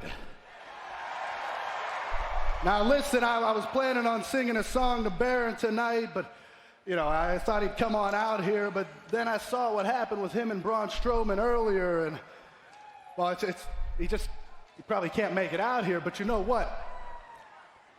I mean, this song is just too good, and Baron's not getting off that easy, so well, Elias is a giver, and I'm going to come give that music right to Baron Corbin's face. So. Oh, okay. Wait. So Elias is leaving the ring. Here we go, here we go. This is an act of cowardice if I ever saw one. Oh, sir, no need to cry. I know you paid for an Elias performance. You're going to get one. Finally. What do you mean, finally? Elias has had his performance interrupted. Here, let me read this real quick here. This $5 dono from Shell. She says, help me, Con. You and I are in a mixed match tag team. What is our tag name going to be? Oh, and we are against WWE Fan and Shane the Gamer. We are going to be called...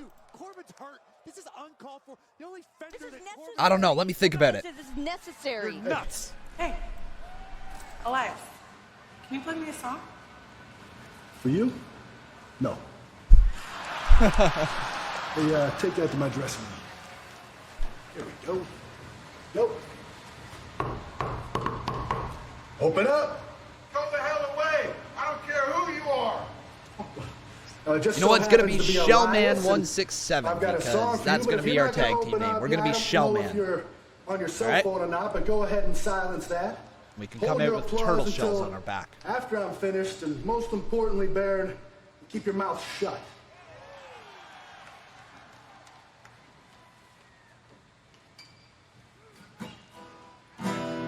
Baron Corbin had potential. He could have been the best. But he's a wolf in sheep's clothing, a coward above the rest. So I put you on your face and left you lying in the dirt. And I showed the world that you're just a taller, stupider version of Kurt. Hey, glad you could join. Listen up. I smashed you with my guitar. Now your career's in the ditch. You used to be the lone wolf, but now you're just Stephanie's little. Come on, Corbin, man. You're missing the best part. Oh! What is this? Jinder Mahal attacking Elias from behind. My God, folks. Face Elias is great. Face Elias is really good. Oh my God, though. Mahal attacking Elias, blindsiding him. Jinder Mahal just ambushing Elias. Oh, and now Corbin exits the room. Looks like Jinder Mahal just tuned you up. You better get out there for your encore. Your match is next. There you How go. is that fair? That's what you get when you mess with the acting general manager. So we are going to get a matchup between Jinder Mahal and Elias up next. You know what? The full-fledged babyface Elias Sampson is now among us. What do you guys think? What are your thoughts on Elias Sampson's babyface debut? Let me know in the chat. Is it good? Is it bad? Are you for it? Are you against it? I want to know. I want to hear from you guys. All right, food's 21 minutes away. Oh, man. Is Bob going to be with me for Crown Jewel? No, we discussed this last night on the show as well. Because of the time, the start time, it starts at, like, I think 11 a.m. Eastern Standard Time or something like that. So it's going to be an early start time on Friday, which means he can't make it because he's got his own job to work, right? You got to remember that while we are a channel with 100,000 subscribers, this is solely just my job, and it does not make enough money to support two people's income. Barely makes enough to support one. So it's you know, I mean, that's kind of difficult to get him here for a Friday. Matt Guy, thank you very much for subscribing. He said he might be able to, but it's unlikely. It's very, very unlikely that he's going to be here. Mate, did you read my comment? Just wondering your thoughts. Let me see here. Let me look up for Ian. There's a party right now. Ian, what did you say? I'm looking up for your comment here, Ian, but I don't see it. So no, I didn't get to read your comment, buddy. Sorry about that. Okay. Anyways, though, we're going to roll a couple little ads right here. If you guys don't mind, please consider making sure your ad block is turned off. It's only halfway through the show, too, which is not bad. Join the party and play now at partycasino.net. Not that the show's been dragging, it's just feeling it's a little slow right now. Is that me thinking that, or am I wrong in thinking that? Oh, look at this, though. We got ourselves 200 likes, which means it's a cringe dab. Woo, right there. There you go. Everybody, make sure you continue to keep liking this video. We do have a spin on the wheel of Conman, so let's pull this wheel up. Remember, guys, you can drop a donation, whether it be $5 or $10, whatever you want, to help support the channel. $5 or higher gets you a spin on the wheel. Let's see here. What is it going to be? It's going to be 100 points for the con artist. They pick up a huge hundo there and take a massive lead out of the get-go here on the Bob Club. Huge, huge, huge.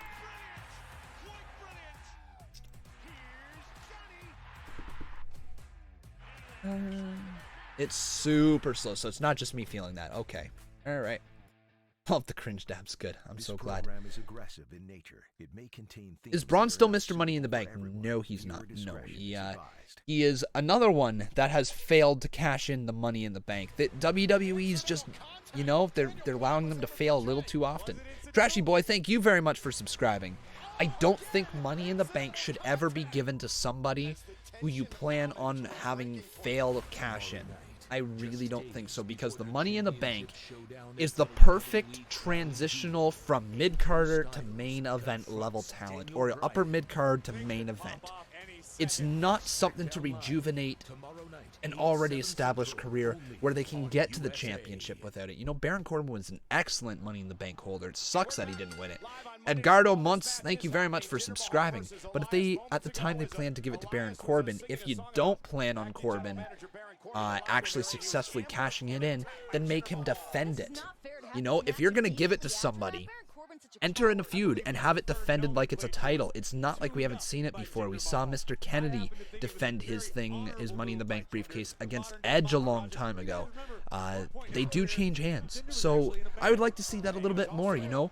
Maybe it's a thing that they have to defend a little more often. Maybe that's something they defend at a pay-per-view, you know. Treat it like a championship, and you can build up the character for the 9 months it takes to cash in. You know, Carmella was an excellent Money in the Bank holder because she built up her character for like 8 or 9 months and then cashed in. That's the type of character that should win the Money in the Bank. It was really good.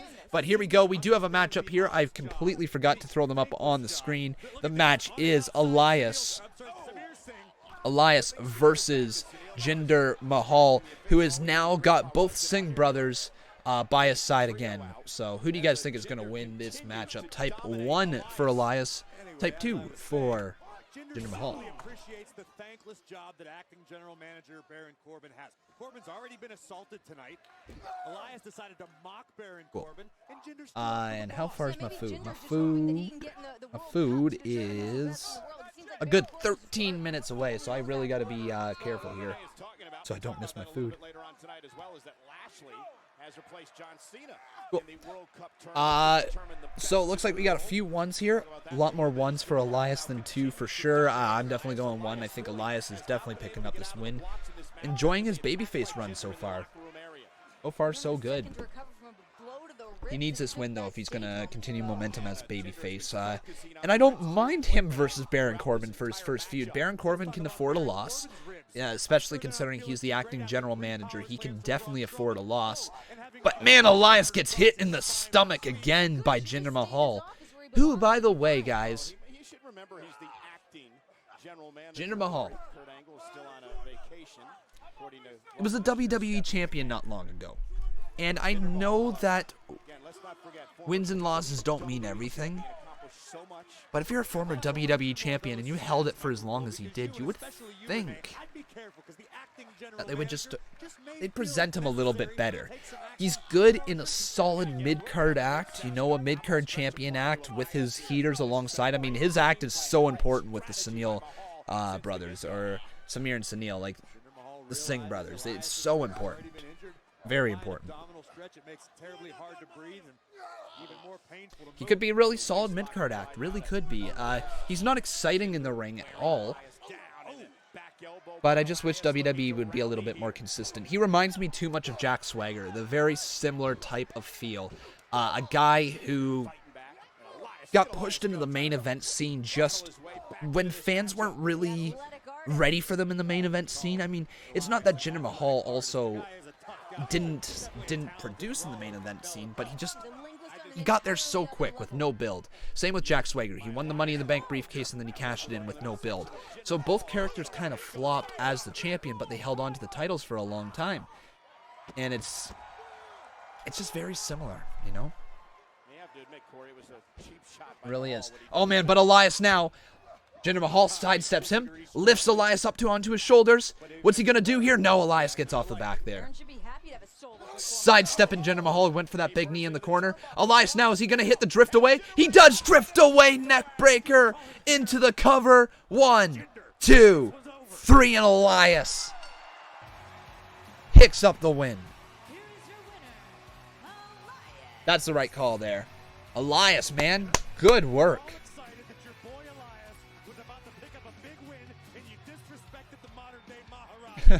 This was good, man. I like it. The match was not fantastic by any means, but it was a solid work match. A little bumpy at times, but Elias picks up the win here and has been productive in his first face turn ever on the main roster. Crazy to think that he literally was getting the biggest heel reaction maybe ever in the WWE with that booing, or with that where the fans were booing about the team that left. I forget which team it was that left, but you remember that, guys. Like, it was like a month ago, not even, with Kevin Owens. Crazy. Crazy that now he's a babyface just so soon after. Cool. Can you tell me how to upload my career superstar to community creations in 2K18? I actually haven't done that myself yet, man, but I'm sure it's fairly simple. I'm sure there's a ton of YouTube videos out there, and I'm sure there's a ton of tutorials on Google as well, telling you step by step how to do it. So make sure you check that out, man. That would be the place I would look first. But guys, make sure that you subscribe to this channel if you are enjoying the content whatsoever, and make sure you continue to like this video, everybody. Let's get this all the way up to 250 likes. How many of you are going to be joining me for Crown Jewel this Friday? I know there's a lot of controversy in it, but how many of you guys are going to join the stream at least? And how many of us are going to at least try to put all the politics behind us and just enjoy the wrestling? Because overall, the card looks pretty good. The World Cup, the Universal Championship match, supposedly Daniel Bryan versus AJ Styles. We'll see if that goes through. But it's going to be entertaining. You know, it will be entertaining. It's just going to be a weird feel, won't it? There's a few people saying me. Cool. Yeah, some people saying me. Cool, cool, cool, cool. Conman, nobody will because it's going to get canceled. It's not going to get canceled, man. It's on Friday, and they're advertising it on Monday Night Raw. It's not getting canceled. Not a chance. But yeah, it's going to be live at 12 p.m. Eastern Standard Time for the main show, and I think there's a pre-show that goes on from 11 until 12 as well. Yo, Jeff McClure dropping 35 bucks. He says, first time seeing a stream in a while. Day off from the new job. Feels good, man. Jeff, it feels good to have you back in here as well. Oh my goodness, Jeff. Welcome back, baby. We have missed you, man. It's been so long. Thank you so much for the $35 dono.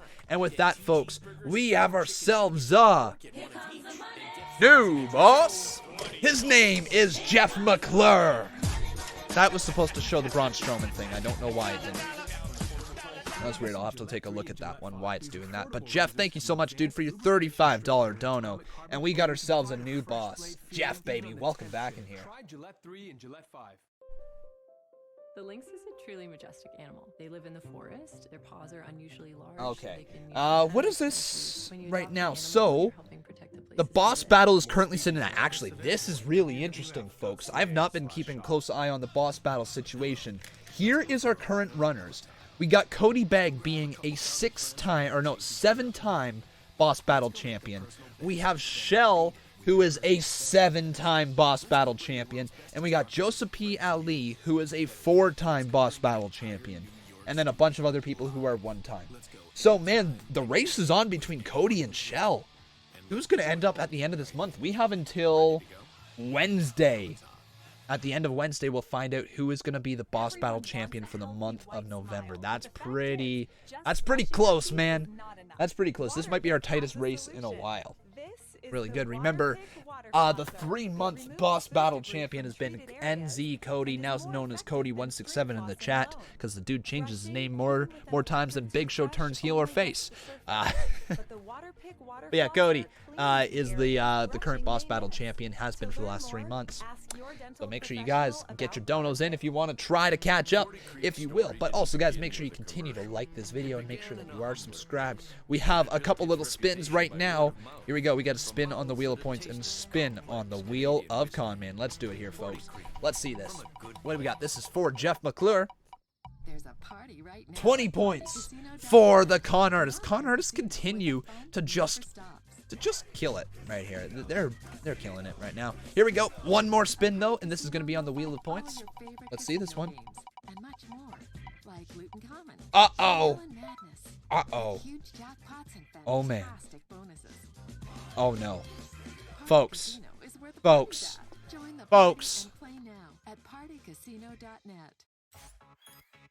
Daily headlines by Sportsnet insiders, plus highlights and live game streaming. Get it on the Sportsnet app. This program is aggressive in nature. It may contain themes that are not suitable. Viewer discretion. Oh my god. Yep, that happened. Ooh, it's been a while. Oh, man. There you guys go. There is your twerk. That's what we landed on. No, I'm not giving you guys more. Not a chance. Not a chance, not unless it lands on the wheel. I know, guys. I'm weird. Don't worry about it. Worry about it. It happens. We're going to quickly roll some ads as we come back here from commercial break. Pretty good. Evolution was great, folks. I really enjoyed it.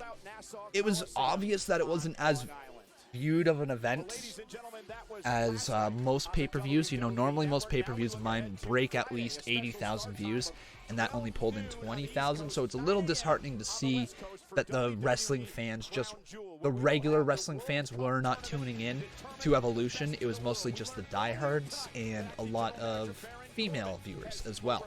So that is slightly unfortunate.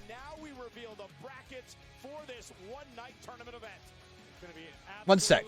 Was Renee Young just... Okay. So the tournament brackets are here as follows, folks. Seth Rollins versus Bobby Lashley. Kurt Angle versus Dolph Ziggler. Jeff Hardy versus The Miz. Rey Mysterio versus Randy Orton. That is who is in the brackets. That is going to be good, folks. That's going to be really good. Okay. To win an Olympic gold medal. Reed Williams, thank you very much for subscribing. Welcome to the channel. My food is like 2 minutes away. I'm keeping an eye. Look at this. Just coming along. Got my food on the way.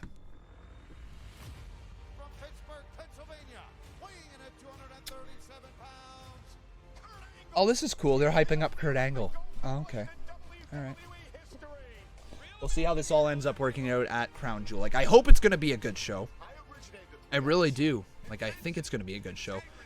Presley Chown, thank you for subscribing. Like, I'm not going to sit here and pray that this show will fail, you know. I'm not going to be one of those people because I want to see still a good wrestling show. I want the people in live attendance to be treated to a good wrestling show. We're going to have to leave the politics behind because it's going through. And if we're going to cover it, we're going to have to block that out because that's not what we're going to talk about this Friday. We'll talk about it a little bit, obviously, but it definitely just... It can't be this... We can't just focus in on that. Bill, thank you very much for subscribing. Welcome to the channel. Hey, Conman, I think the points thing is rigged. I know, right? Crazy how that happens. Sometimes you just get so many Connors, so you get so many Bob Club. It seems to stack up. Here's Kurt Angle. In the locker room. And read all over social media how Kurt Angle must be out of his mind if he thinks he's going to win the WWE World Cup at Crown Jewel. All right, guys, I got to go get my food, okay? I'll be right back. Was I out of my mind when I outlasted the competition and won the 2000 King of the Ring? Was I out of my mind when I won the WWE Championship in my rookie year? Was I out of my mind when I won an Olympic gold medal with a broken freaking neck? Maybe I was. But I'll tell you this. Winning the WWE World Cup would mean more to me now than anything I've ever accomplished. So, Seth Rollins, Bobby Lashley, and my first round opponent, Dolph Ziggler, you better be ready. Because I'm not coming to Crown Jewel to prove that I have one more match. I'm coming to Crown Jewel to prove that once again, I am the best in the world. Oh, it's true. It's damn true. The WWE Hall of Famer certainly sounds ready for Crown Jewel, but standing in his way in the first round, certainly a man with no shortages of accomplishments or accolades. The show-off, Dolph Ziggler.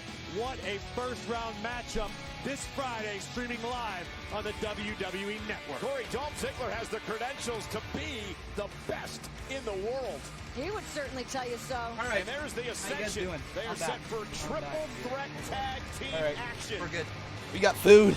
Thank God I got food. I am so freaking hungry. Okay. All right, give me 1 second here. I'll work myself back in. Looks like we got Bobby Roode here as well. Oh, did we get a dono? We did too. Look at this. We got ourselves a dono. This is Mr. Cody, isn't it? Yep, it is. He says, just a quick reminder that I'm still here and I'm still the #boss. Cody the Boss 167. Thank you very much, dude, for your $30 dono. And with that, we're going to have a new boss, which is awesome. Rumin Muhammad, thank you very much for subscribing as well. So, are we seriously getting Bobby Roode and Chad Gable versus the Ascension again? Hold up. Are we seriously getting this matchup again? Oh my god, we're getting this matchup again? That's not good. Yikes. I gotta know, how much does a robe like this cost? I'm not finished with you! Do you know the thread count? Thread count? That's my point. It may be priceless and it may be custom, but one thing's for sure, Bobby. It's glorious! Thread count's over 800 though, isn't it? You can tell me. Come on. Yeah, sure. So there you guys go. That is a little bit of a promo there between Bobby Roode and Chad Gable, but we're going to get this match again. Bobby Roode and Chad Gable, okay.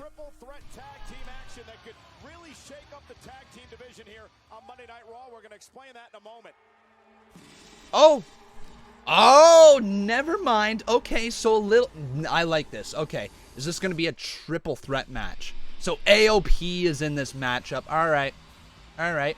So it's not the exact same matchup. Still, the integration of AOP into this feud is decent. It's nice that it's nice that they're added in. So Akam and Rizar are going to be in this matchup, this triple threat, which is really good. I think this is a triple threat at least. Akam and Rizar, they came out a couple weeks ago, and they or a few weeks ago. That's 3 weeks ago now. Wow.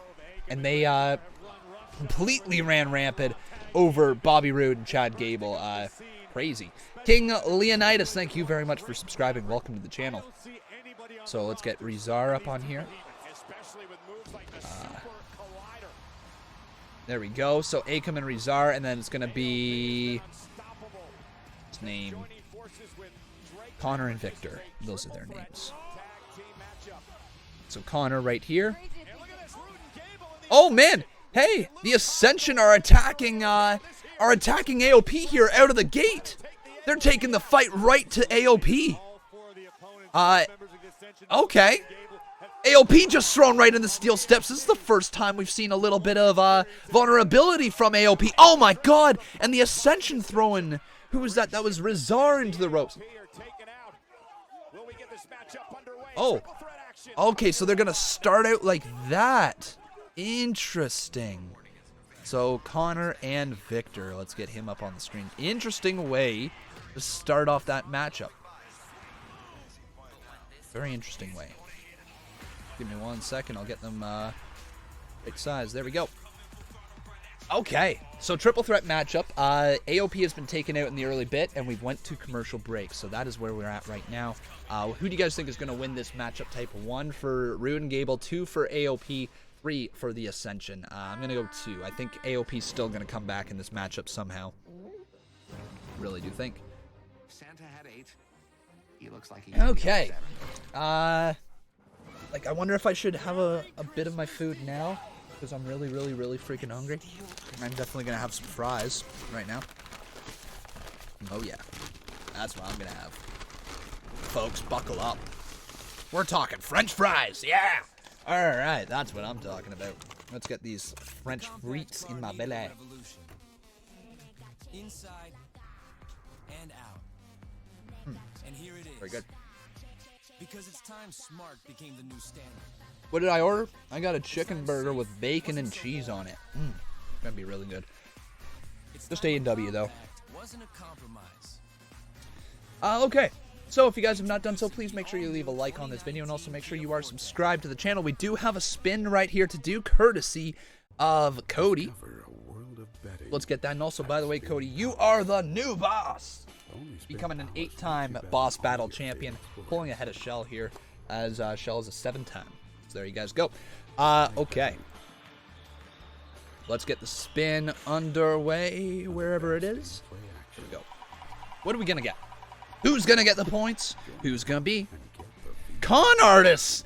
pulling ahead even more. 160 points for the con artist. This has been a tough way to go for the Bob Club, but we're not losing faith yet in the Bob Club. Maybe they get 1,000 points. I don't know. Oh, but you know what they don't get? Actually, they do get a dance break, because you're all going to get a dance break here today, which is going to be fun. We'll dance to something in just a little bit, so don't you worry, folks. Don't you worry. Get that entertainment going on. What do you guys say? Can we hit our the 750 mark today? Oh my God, can we? Can we get the bar? Can we get a new bar up in here? I think we totally can. Yes, and Cody is in the lead in the Boss Battle Championship. Uh-oh, here we go, as Mario would say, but instead it's Jeff McClure who is saying for the channel. Also, how was last night? I missed all the shows and streams since I work nights, and it's Hawaii time. Jeff, the stream last night was really, really fun. It was really entertaining. I don't know what else to say. Like, it's solid wrestling from start to finish. Really good show last night. It was entertaining. It's too bad, though, that you're not able to come into most streams, but I'm glad you're in here today. Thank you very much for the $15 dono, dude. Welcome back, my friend. But here we go. As we turn our attention back here to this matchup, AOP has now climbed the ropes, and they are now back inside. Remember, triple threat rules are very weird in tag team. Only 2 people are in the ring at once, but any team can tag out. It's very weird. There's Titus World Slide. Oh, what a spine buster from Connor. Deep into the cover. No. Oh, but Akam just staring down Connor. You realize how big of a man Connor actually is. Oh, what was that? Smart move from Chad Gable. Yeah, Chad Gable. Nice move there from Gable. I think he just shoved Connor into Akam, and that caused Akam to be sent out of the ring. But Victor has now been tagged inside. Chad Gable's in trouble. Lifted up. Gable lands on his feet, though. Here we go. Oh, my God. Tag has been made. Bobby Roode. Oh, my God. What a move. Cover. 2, 3. It's over. What a finishing move. What a finishing move. But there we go. Now the AOP is come into this ring, and they're going to lay out the Ascension and Gable and Bobby Roode. Oh, my God. Akam and Rezar lifting up Victor. Neckbreaker powerbomb. We've been spending so much time talking about who the most dominant team in WWE Man. is, and it could very well just be these men. Now they turn their attention to Bobby Roode and Chad Gable. Just who the most powerful team in the division is. Super Collider. Super Collider powerbomb. Tyler, Cheryl, thank you very much for subscribing. Yeah, their finishing move is now called Super Collider. But AOP, man, laying out everybody in their wake, but the win goes to Chad Gable and Bobby Roode with an amazing new finisher. So the finisher, what it is you know how Chad Gable has been winning the matches with that rolling German suplex, you know? He goes from behind them, hooks their waist, rolls through, and then stalls and hits the suplex. What Bobby Roode did is he went around as Chad Gable came over like this, hit a neck breaker on that rolling suplex. It was amazing. It was really nicely done, and I hope that finisher continues to stay in their repertoire. Understands the fight he is facing, and he vows to win in return to WWE. Ironically, it was 6 weeks ago.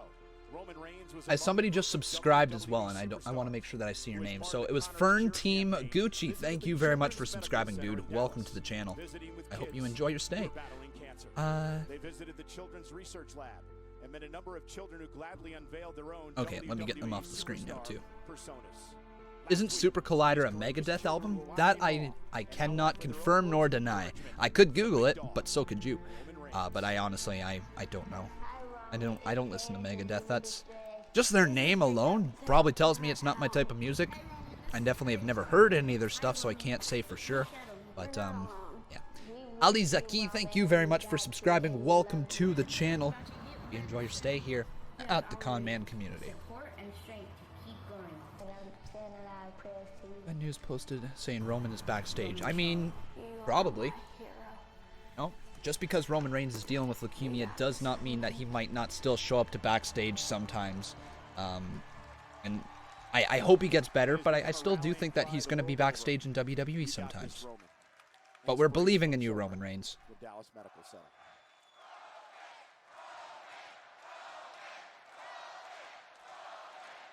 Well, ladies and gentlemen, last week here on Monday Night Raw, in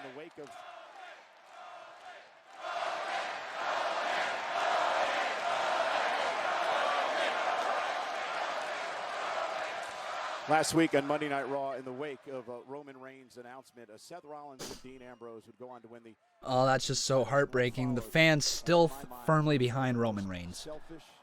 Really, really great to see. Do you know how long he could be out? No, we don't. We don't. That's the thing with cancer. You can't put a timetable on it. I hope to God he beats this thing. I really hope to God he does, but there's a reason cancer is so scary. Can't put a timetable on it. You really can't. And unfortunately, it's back. WWE should really go back to the Attitude Era when it comes to taking chances. You can't have some without some bad, but they shouldn't let it hinder them. Yeah, I don't think going back to the Attitude Era is the right way.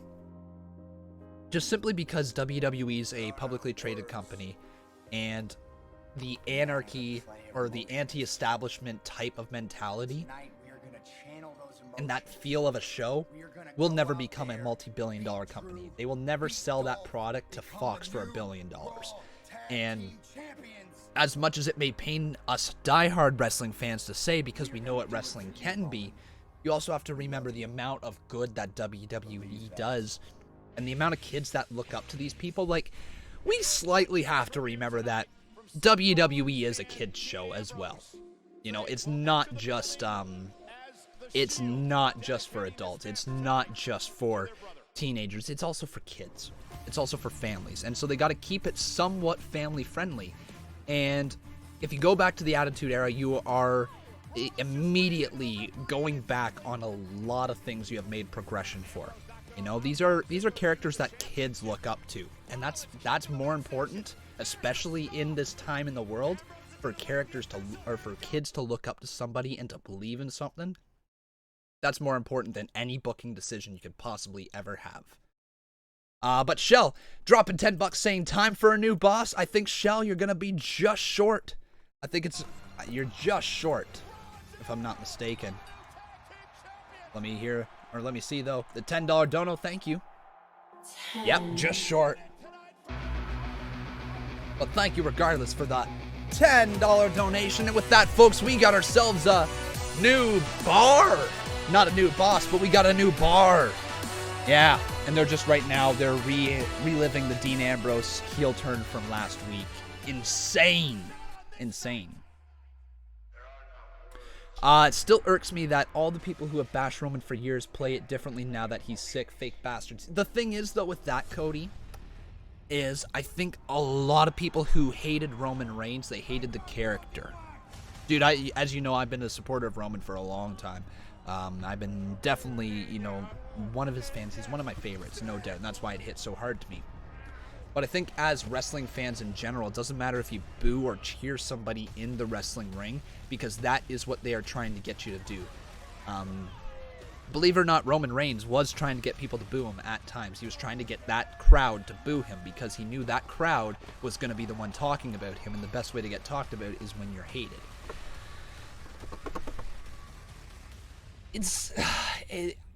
I don't want to say fake because they're not fake, right? Like, they have real emotions. They care about that person. You don't want to hear that news. You don't want to wish cancer onto even your worst enemy, right?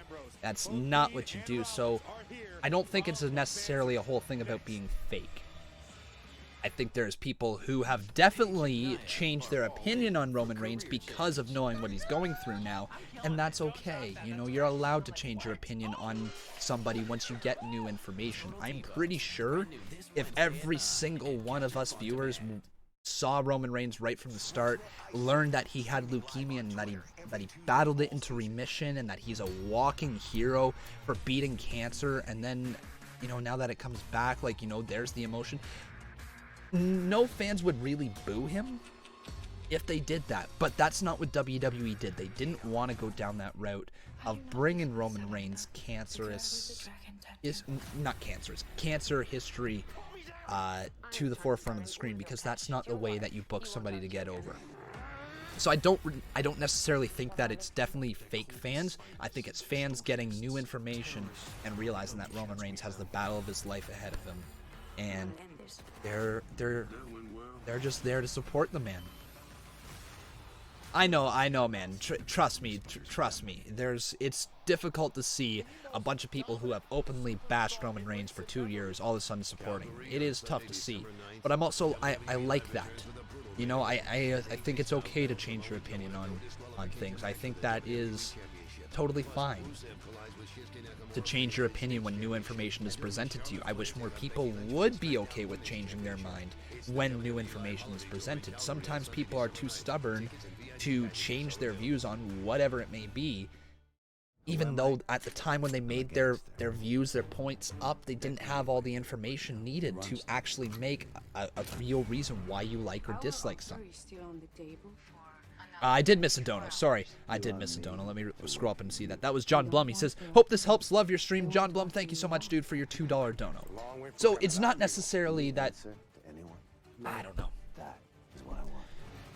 I think people are okay, or they're allowed to change their opinions once they get more information, and it's definitely tough to see, like, the amount of people that bashed him over the years have wished death upon him, now supporting him. Yes, that's tough, but I'm glad that they're not wishing him death right now, right? I'd rather them be fake, you know, to fit in, because it's the popular thing to do. That's what Roman Reigns fans were, or haters were. It was the popular thing to boo him, right? So if you become the popular, or go on the popular train of supporting Roman Reigns, and you don't actually care about the man, then you know what? You're a scummy human being. If you do legitimately care about the man, then you have absolutely every right to change your opinion on him once you had all the information. Just got to keep supporting him. Nobody should be wishing bad things on him. There was somebody in my chat that was super happy to hear that news, and that person got ripped to shreds in the comments on the video last week. So I think his name was It's Josh, if I'm not mistaken. Yeah, a little scummy on his part. But yeah, glad to see that Roman Reigns is at least getting fan support online. Even if some of them may be fake, it's okay. At least it's still fan support. Okay, I guess what we do have 3 quick spins on the Wheel of Points. So let me pull this up here. We're going to do the Wheel of Points really quick before Raw comes back. Or at least try to get some spins here. So the first one here, let's do it. 50 points to the Bob Club. So Bob Club picking up 50, that's huge. 50 points right there.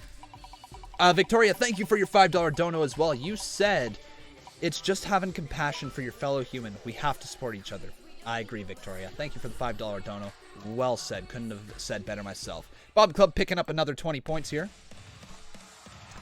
That's 70 points, and that's the amount of points that we're going to deliver right now. We still have 2 more spins after, so we'll get to those.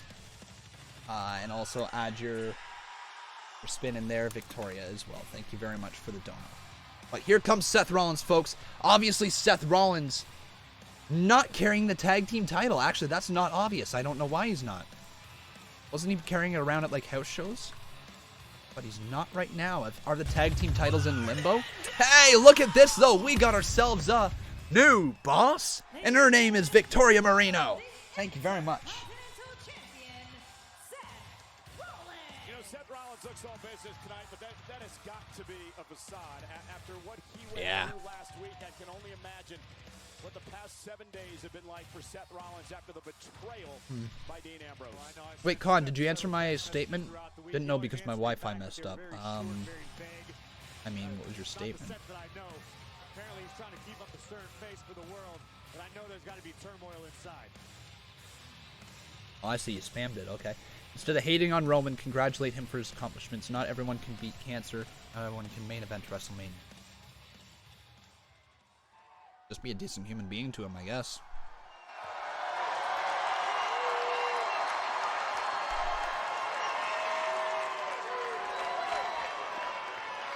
What a week, man. What a week. It has been a roller coaster of emotions, to say the least. And I'm feeling a lot of things, but guys, the first thing I feel that I want to tell you about is the gratitude that I feel. All the love and support that you guys have sent out to Roman Reigns this week, that is powerful, that is beautiful, and I thank you on behalf of him. Thank you for that.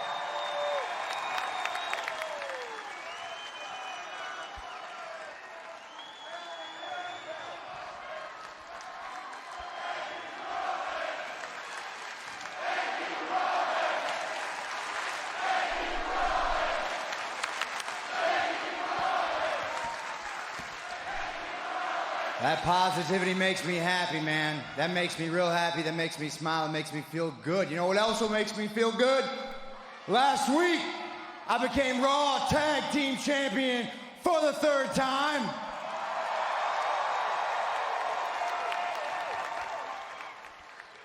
But I'm also feeling kind of sad because I should be out here celebrating that with my friend, with my partner, with my brother, Dean Ambrose.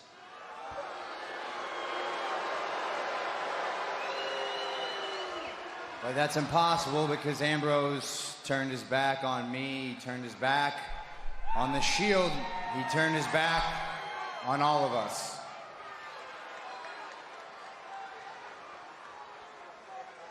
And if I'm being honest, that makes me feel a little guilty because I've been wondering all week if maybe that wasn't my fault. You know, maybe what I did 4 years ago, Ambrose just couldn't forgive that. Maybe he held that inside. Maybe he let it fester, and maybe he lashed out. Maybe it was a wrong place, wrong time, wrong person situation.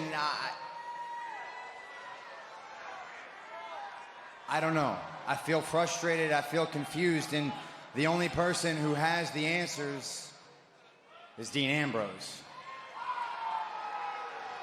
The problem with that is Dean Ambrose is the kind of guy that if he doesn't want to be found, he's not going to be found. So I didn't call, I didn't text, because one thing I did know for sure was that I could find Dean Ambrose here tonight. Okay. So Ambrose, I am asking you as a friend, as a brother, come on out here and tell us why. You wanted the spotlight, Dean? It's all yours. Come down here and have it.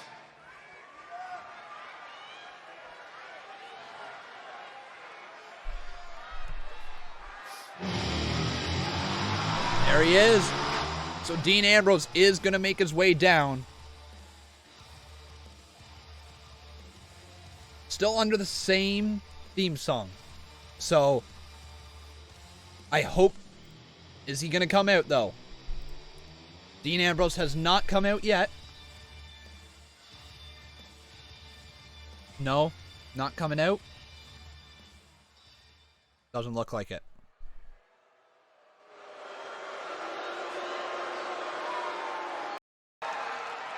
Oh, there he is. There he is. He's in the crowd. Okay, all right. So last week you turned your back on the Shield. This week you mocked the Shield. Look, I don't want to know why from all the way up there. Why don't you come down here, get in this ring, face me like a man, and give me the answer I deserve? Oh, I can't wait to see Dean Ambrose as a full-blown heel. It's going to be good.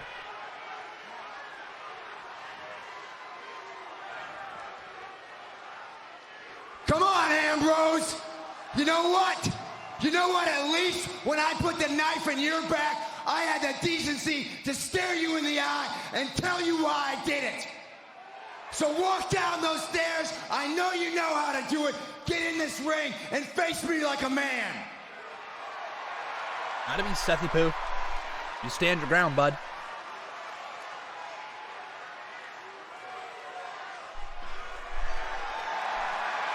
Dean Ambrose looks like he's slowly making his way down.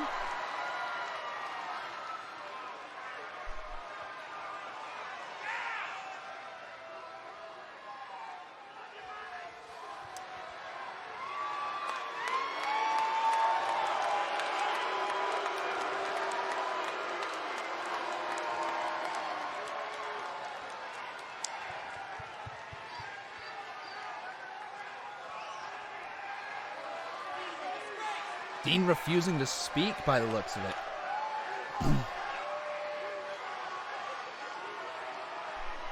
Look at these facial expressions.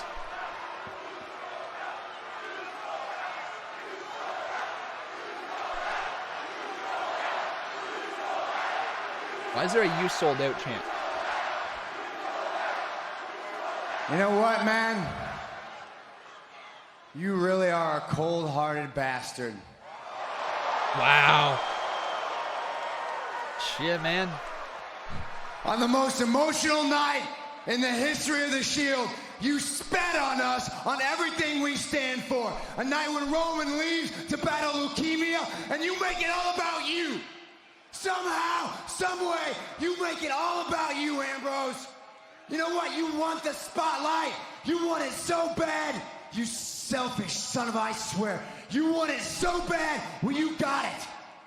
Because I am fixed on you for as long as I live, and I am going to make your life a living hell. Oh my God. Yes. Hey, you know what, man? Maybe it wasn't just a nickname. You really are a soulless lunatic. Remember, Ambrose doesn't like being called a lunatic.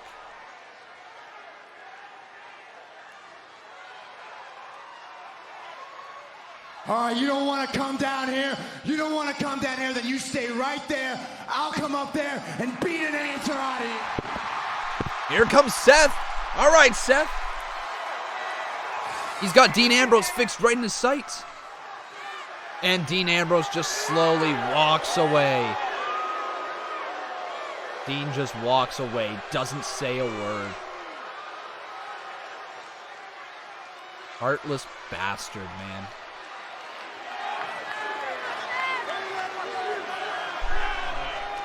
Oh, this is so good. This is so good.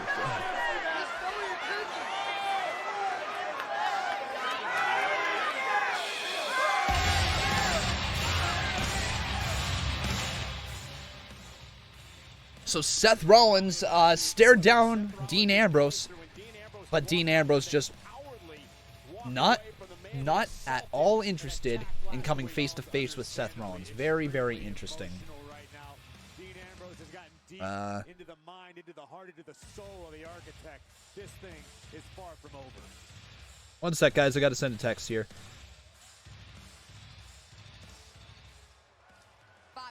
Here's Bobby Lashley. Earlier tonight from acting general manager Baron Corbin choosing you to replace John Cena in the WWE World Cup tournament at Crown Jewel. What would it mean for you to win and be considered the best in the world? What does it mean to be called the best in the world? The World Cup is about dominating the field of competition and adding yet another trophy to the big man's record, okay? This man has done it all. MMA championship, check. Amateur wrestling championship, check. World championship, check. You name it, this man has done it, okay? And you think that Seth Rollins really stands a chance against Bobby Lashley, especially in the state of mind that we just saw him in? Charlie, the moral of this story is when you look like money, when you smell like money, when every single last thing that you do is money, then there is a foregone conclusion that Bobby Lashley will indeed prove at Crown Jewel that he is the best in the world.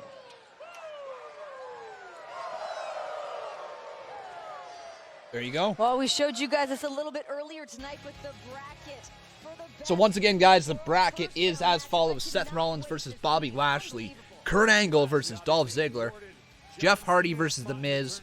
Rey Mysterio versus Randy Orton. That is going to be good. Looking forward to it. Okay. Let's see how the rest of the show plays out. A little bit weird that we didn't get some more stuff with Dean Ambrose. And obviously there's DX to come later tonight. But other than that, folks, we're starting to run out of out of superstars for the rest of the night. I wonder what the main event's going to be. But folks, if you have not done so, please make sure you leave a like on this video. Thank you very much for 250 likes. Whew, there's your cringe dab. Also, guys, make sure that you subscribe to this channel. I'd love to see your name pop up on the top left-hand corner. We got ourselves a $15 dono from Jeff McClure. He says, I want to see Seth in a 60-minute Iron Man match. He's a guy who can make it work. Dude, he's absolutely a guy who can make it work. The thing is, though, with 60 minutes is that that's a lot of time that they have to cover. It's a lot of time that they have to cover, and you got to get a hot enough feud to be deserving of the 60-minute feud. I think, what was it, Dolph Ziggler and Seth Rollins were only a 30-minute, if I'm not mistaken, right? And they had a pretty hot feud for a while. Well, thank you so much, dude, for the $15 dono. Hey Conman, do you agree with my Becky versus Ronda at Survivor Series? My opinion is Becky should defend her title in a Fatal 4-Way versus Charlotte, Asuka, and Brie Bella, and Ronda should defend hers in what? No, it's gonna be in the same match versus Nia Jax and Sasha and Ruby Riott. No, I do not agree with you on that one. I think Becky versus Ronda is a big enough match just to have on its own. Yep. And it should not be for title or anything like that. Just a battle of the best. Because sometimes you just want to see the best fight to see who's the best. MC Do Winkins, thank you very much for subscribing. Welcome to the channel. But keep on making sure you like this video, guys. Let's get this up to 300 likes. I know we can. We got 980 viewers right now. So everybody, make sure that you subscribe. We're gonna quickly do the rest of the spins that we have. So give me 1 sec.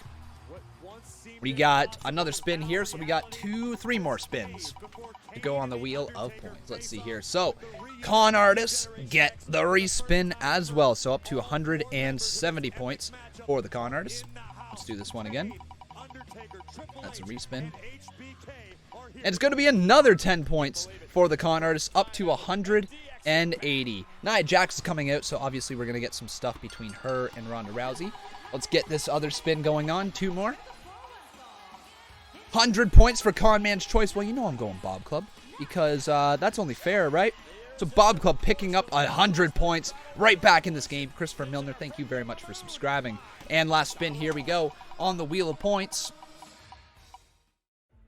10 points for the con artists and a respin, so up to 190 now. Almost there. Here we go. Last one.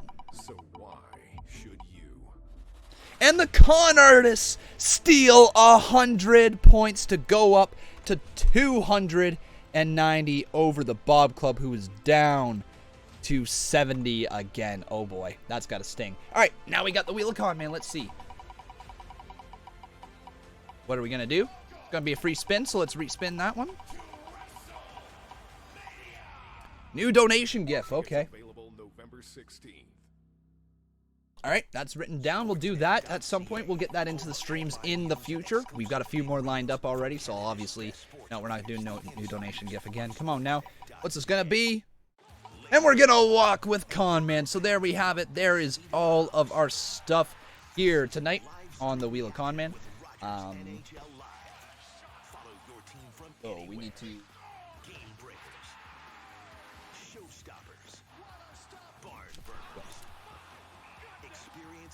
All right, so I think with that, folks, what we're going to do is we're going to have ourselves a... Rated E to E10+.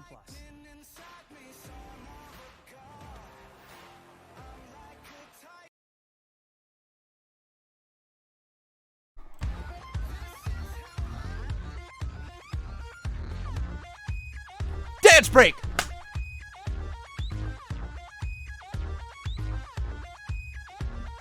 That is terrible music, isn't it?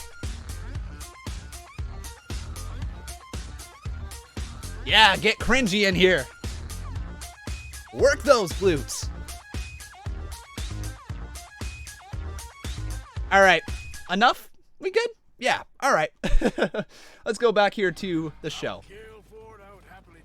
Oh, all right. How bad was that music? I just lost so many viewers there. That is hilarious. I just lost so many viewers because of that. Oh my god, that's too funny. All right. So there you guys go. There's your cringe dance right there. Just a dance break, 7-second dance break. Why not? Why the weirdness? Because we're always weird in here. We're always weird. That's what we're all about. We're all about that weirdness. We're all about making sure everybody feels weird. We're also all about walking with Conman. So here we go. 2, 3, 4.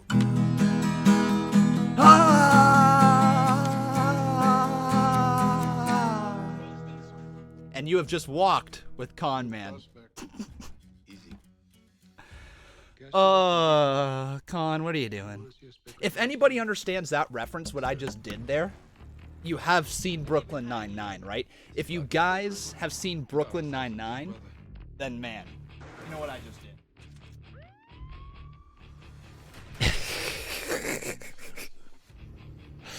Oh, man.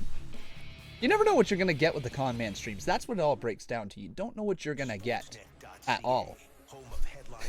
Seriously, what is wrong with you? Honestly, dude, I don't have a clue. Not a clue. Did they do anything with Ambrose yet? Yes, they did. They had Ambrose come out and stare down Seth Rollins, but didn't say a thing. Paige and Nia are all in for career. That was not a walk. That was a trip and fall. I'm killing it. Yeah, we trip and fall with Conman. Con, it's crazy that you haven't uploaded on Fortify since June. I only ever did the one video on Fortify. It was something I thought I would have time to do, but I just don't have time to have a second channel. I seriously don't. It's, I don't have enough time to upload all the stuff I want on this channel as is. It's so difficult. So just, I thought that I wanted to have a second channel. I thought I wanted to have Fortify. It's good to have a second channel always there. I think Fortify is great to have in the background if I ever want to open up a gaming channel. Let's say, you know, down the line, whatever it may be. I think Fortify could be a really good gaming channel for this community, especially if I got a video editor. If I had a video editor who would just, I could just send all my stuff to, then I would absolutely upload to Fortify, no problem. But that's not the case. So here's Ember Moon. We are getting Ember Moon versus Nia Jax. Obviously, Ember Moon just short of picking up the win last night in the Battle Royal. Nia Jax, as we all know, picked up that win and is a future shot against Ronda Rousey in her championship. Not like we haven't seen that match before, and it's not like it wasn't too long ago either, but I guess on the surface, Nia Jax is really the only one who can believably put up a fight against Ronda, and that's 2 months down the line. I totally see Nia Jax turning heel. If I had to say right now how they're going to get to the Nia Jax versus Ronda Rousey feud, you have Nia Jax cost Ronda the match against Becky Lynch. That's how I would do it. Hey, Conman, I won't be here for Crown Jewel because my high school football game and I'm with my marching band. Be there for support. All right, dude. No worries, no worries. That happens. Connors haven't been good, and I'm not a loser. More hints of a heel turn. Uh-oh. Is Reese going to turn heel on us? Oh, no. Can't have that. But who do you guys think is going to win this matchup? Type 1 for Nia, type 2 for Ember. I'm going to go 2. I'm going to pick Ember Moon because I think Ember Moon and Nia are going to have a little bit of a feud here for a little bit. They've been building up to it. I'm going 2. She feels like she's got something to prove. So Ember Moon's here to do that tonight. She had the most eliminations last night, and looking good for her right now under the foot. Irresistible force. Seems like a lot of people picking 1. Interesting. I know Nia just became the #1 contender, but Ember and Nia both had great showings last night in the Battle Royal. Both deserved to win. I don't know how you pin Ember Moon clean though after that performance last night, but I also don't know how you pin your #1 contender. This would be a match where I'd have like a weird double count out or something like that. What a clothesline from Nia though. Man.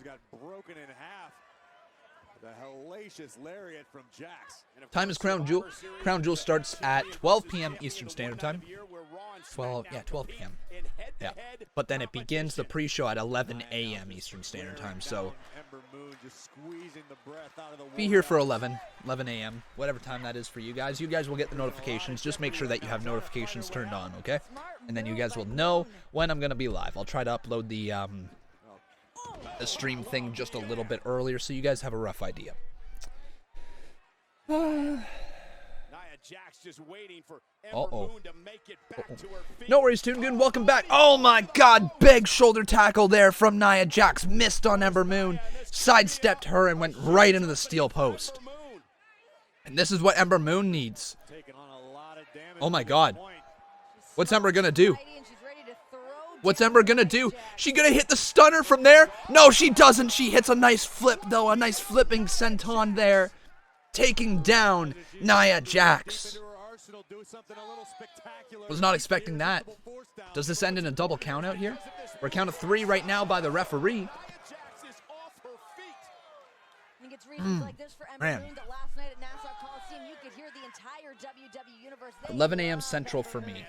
Yes, 11 a.m. Central is when the actual show starts. 10 a.m. Central is when I will be live, because we go live with the pre-show. Count of 8, and Nia Jax is back in, as is Ember Moon. So, okay, Tamina. Interesting. Nia Jax being distracted here by Tamina. Oh, but Nia laying down Ember Moon, who got distracted as well. Nia lays the leg down across 2, 3, and Ember Moon gets beaten clean. And Tamina now staring down Nia.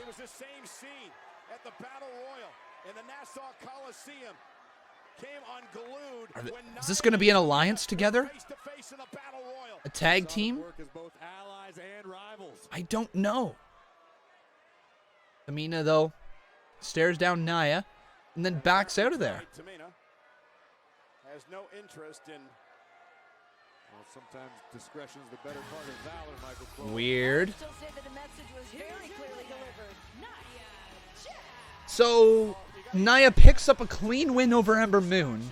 I guess Moon got distracted by Tamina as well, but like I don't know what's going on with Nia Jax and Tamina.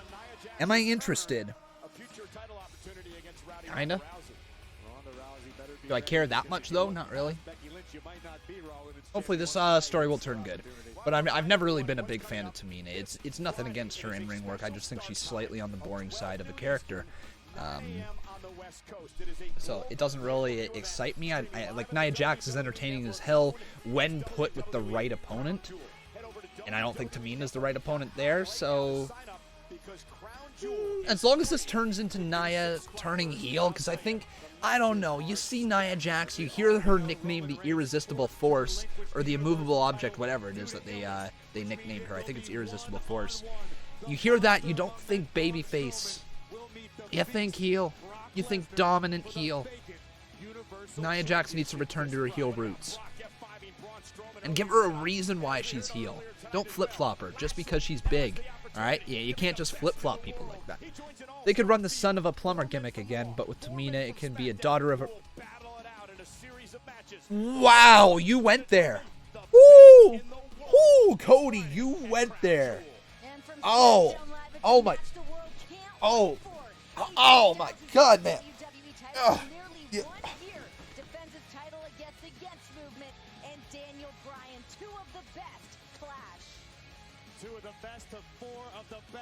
You killed me, man. You killed me. How dare you, Cody? How dare you? How dare you, man? No, that's okay. You went there. Oh, wow. That was a savage comment, man. That was savage. Savage. Even Randy Savage would say that's savage. Wow. Jeez. I don't even know what to say. Go buy SkyStream. Alright, there you go. That's what I gotta say to that. But in all seriousness, though, guys, if you are looking for a way to watch Monday Night Raw, if you are looking for a way to watch Tuesday Night SmackDown, and you want to watch it every single week with me here on the stream, here's how you can do it. I am offering you a 7-day free trial of SkyStreamTV. So go check out down in the description below or down in the comments, either or. Just go check it out. See if it's for you. You get access to a ton of channels. 7-day free trial. If you don't like it after that, you don't have to buy it. Go check it out.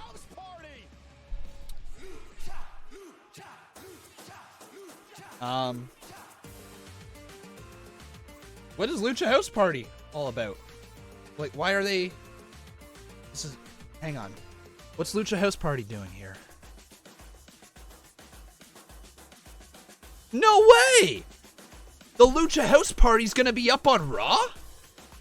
Since when do we have cruiserweights on Monday Night Raw? The Lucha House Party is coming up. Wow, that's interesting. That is really, really interesting. Lucha House Party coming to Raw. I don't know if this is just a one-off or if this is a full-on move to the roster.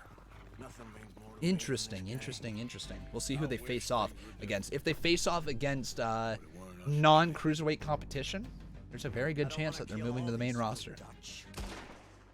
Just you. It didn't really show it off as 205 Live, though. Wasn't like the cruiserweight division's coming to Raw. I don't know. We'll see.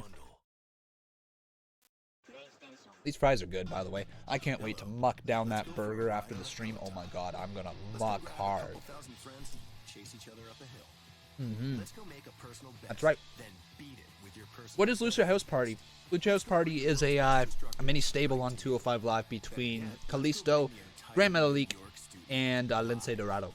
So that is who is in the Lucha House Party, and they're coming up next on Raw. Ready to go? Peloton. Hiring? It's a big deal. Finding the right candidates can take up lots of your time and energy. But not on Indeed. Millions of great Sorry about that, just finishing the food in my mouth. People with every possible combination of skill and experience. Seriously, you all want to sit here and talk about cancer. Domestic violence is just as much popular in the world, yet no one ever wants to talk about it. Yeah, because there's pieces of shit who do that. You know? $50 credit to start your first job post with premium placement on Indeed. I mean, domestic abuse is definitely a problem. 150%. Just brushing your teeth is not enough. It's a big deal. Has a solution. But I mean, you're going to compare it to cancer. Cancer's a little bit of a different monster here, man, if we're going to speak honestly. Like, I'm not even going to put them even remotely in the same thing. Even with an electric toothbrush only gets I mean, the surface. yes, definitely needs to be talked about more for sure, but it's not compared to cancer. I don't think that's a very fair thing. That's a disease versus a social situation. A position that, you know, people are definitely not wanting to be in. It definitely does happen. The only thing is there's, I don't want to say an easy way out to domestic abuse, because I don't really know what to speak from it, but in my mind, you know, you leave before it gets to that. You know, you don't have to stay with somebody. You never have to. If you're unhappy, you can leave. People don't think about that sometimes. They think that they have to stay. I can promise you, coming from somebody who's been in a toxic relationship before, that once you leave, it's just a sigh of relief. Am I the only one mad he escaped justice, though? Nah, definitely not comparing them. Just suggesting how hard it is for people to discuss. Fair enough. Anyways, though, yes, he definitely didn't get justice, that's for sure. Piece of shit, right? Yeah. Great to hear, Sir Vathasa Muthiji. That might be the toughest name I've ever had to pronounce. Could be wrong, but thank you for the kind words. I do appreciate it. But anyways, guys, if you haven't done so, please make sure you leave a like on this video. Let's get this up to 300 likes. And also, make sure you subscribe to the channel. Let's see, can we hit 101,250 subs by the end of today? What do you guys say? Can we do that? Hope so. No con, there's psychological torment and even threats that happen, especially when they often kill trying to leave their abusive partner. And see, then that's where, you know, I don't want to speak too much on it, because I've never been in a situation where I've had to go through that, right? And I think that's really good. It's good that I can't speak from experience in that situation. It's good that I don't know everything on it, because honestly, I don't want to know everything about it. I don't want to ever be in that situation. Never will be. Won't let myself. And I would never put somebody else in that situation either, right? MC Duikins, thank you very much for your $2 donation. I do appreciate it. Do appreciate it. But anyways, Lucha House Party taking on... Who are they taking on? So it looks like the Revival? No way. Oh my god, did they seriously just give the Jobbers entrance to the Revival? Over the Lucha House Party? However, once that bell rings, strictly business. Are you kidding me? They're going to give Lucha House Party the win over the Revival. Yeah, here's another fun fact. Kalisto was in G. This better not happen. Okay. Wow. Wow, this is a, Interesting. Interesting. Anyways, though, we'll see how this match goes. Here in this matchup, we got Dash Wilder in the ring right now against Kalisto. So let's get this there, and let's get Kalisto up on the screen. I'm not even sure if I have their photos here. This match, you know what, guys? I'm not going to put up on the screen simply because I don't have all their photos right now, and we'll just talk about it, okay? So right now in the ring, it's the Lucha House Party. It's Kalisto and Lince Dorado in the ring. Then Lince Dorado just flew with emphasis there, knocking out that man. Damn. Let's just calm down and watch the stream raw and have a good time, peeps. Absolutely, Jeff. Thank you very much for the $5 dono. I do appreciate it. Oh, but now that's Dash Wilder who's back in there against Kalisto. Hits him hard. Hits a back body drop as well. Let me run this $5 dono. Thank you. Interesting. Anyway, Scott Dawson has now been tagged in. Here we go. We got a $10 dono from Production Scada. Thank you, Scada. You say, any thoughts on Strowman being denied a clean pin on Brock to save future business, as Brock will have a chance to be UFC champ? Brock will have a chance to be UFC champ. So hard to make Braun beat him clean. I'm going to try to reread that again. Okay. I think you're asking thoughts on Strowman getting pin clean. Like, what are the thoughts? What are my thoughts on that? On getting pin clean to keep Brock looking strong going into the UFC. I think Bob said it best that once Brock gets the UFC title onto him, maybe that's when, like, if he does win the UFC title, maybe that's when you put your title onto him as well to be the first multi-sport champion. Or no, to be a multi-sport champion, I guess you could say. But I don't know. Thank you very much for the $10 dono. I don't know if I think it's the time to put Brock over Braun. I think that just will hurt Braun just a little too much. This is a nice gory stretch special there from Scott Dawson, though. Oh, uppercut delivered. But with that, folks, we got ourselves a new boss. His name is Production Scada. But Kalisto, nice kick there. And now a kick to Scott Dawson as well. The Lucha House Party's rolling. Scott Dawson, though, with a right hand to Lince Dorado, knocking him right down. No flips, just fists. The Lucha House Party is the antithesis of what the Revival are. Oh! Well, you think the Revival are great tag champs? Yeah, like, the Revival is great, folks. They really are. It's just unfortunate where they are in the division. They're in title contention, but they lost. Oh my God! Salita sells. Oh my God! Crossbody 2-3. It's over. Wow. Lucha House Party picking up the win. Of course, but at the expense of the Revival. At the expense of the Revival. Aled Thomas, thank you very much for your $1 dono. I really do appreciate it, bud. Thank you for always being around. I do appreciate it. The Revival, once known as the best tag team in the world, or one of the best tag teams in the world. They've fallen so far. I don't know what you can do to save the Revival. It almost feels like they're the next Gallows and Anderson, doesn't it? It really does feel like they're the next Gallows and Anderson. A team with so much hype coming into WWE. But just, looks like they're kind of done. I know all it takes is, a little bit of a push, and all it takes is fans to get behind you just a little bit.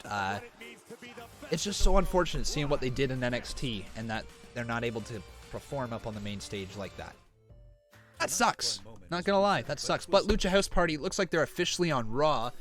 which means they could be in the tag team division. I mean, you kind of just lost Drew McIntyre and Dolph Ziggler from your tag team division. You lost Seth Rollins and Dean Ambrose from your tag team division. Maybe Lucha House Party was brought over to try to deepen the tag team division. You know, they're a nice babyface tag team. You could easily see the tag titles put on them. They're a faction so that they could have multi-man integrations. You know, that's... I could see why Lucha House Party has been brought on to Raw.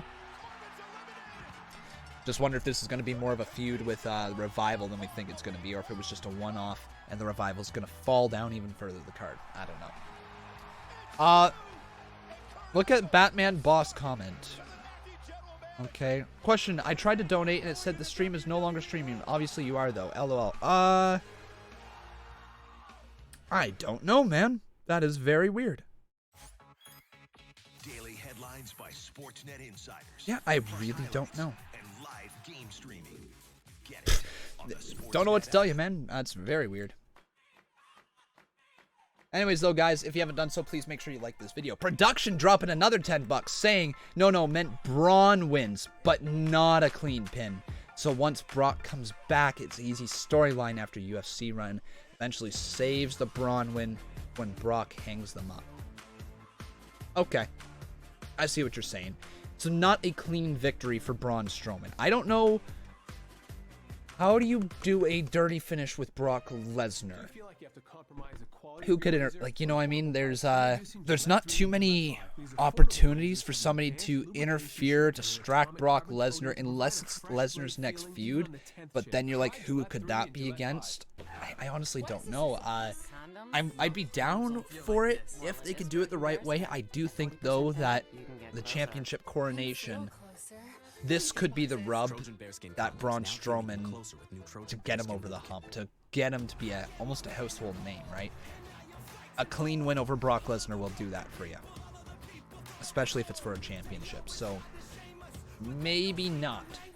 However, if it ends up with Braun winning the championship regardless, then you know what, I could also understand it. But thank you so much, dude, for the $10 dono. I do appreciate it. Braun should win. A nice, crazy, strong member as a heel, as the champ. Yeah, I agree. Braun should win it because Braun versus Drew is the next natural feud. Here's the thing. I can totally see Drew McIntyre costing Braun Strowman the championship and Brock Lesnar has the title on him again. Then Brock Lesnar goes and does his UFC thing, and Seth Rollins and Dean Ambrose with the IC titles kind of like the main title on Raw again. But I hope that's not the case. I really hope that's not the case. B-Team was on Raw, like, what, 2 weeks ago? 3 weeks ago? Not that long ago. Yeah, B-Team was in a match not that long ago.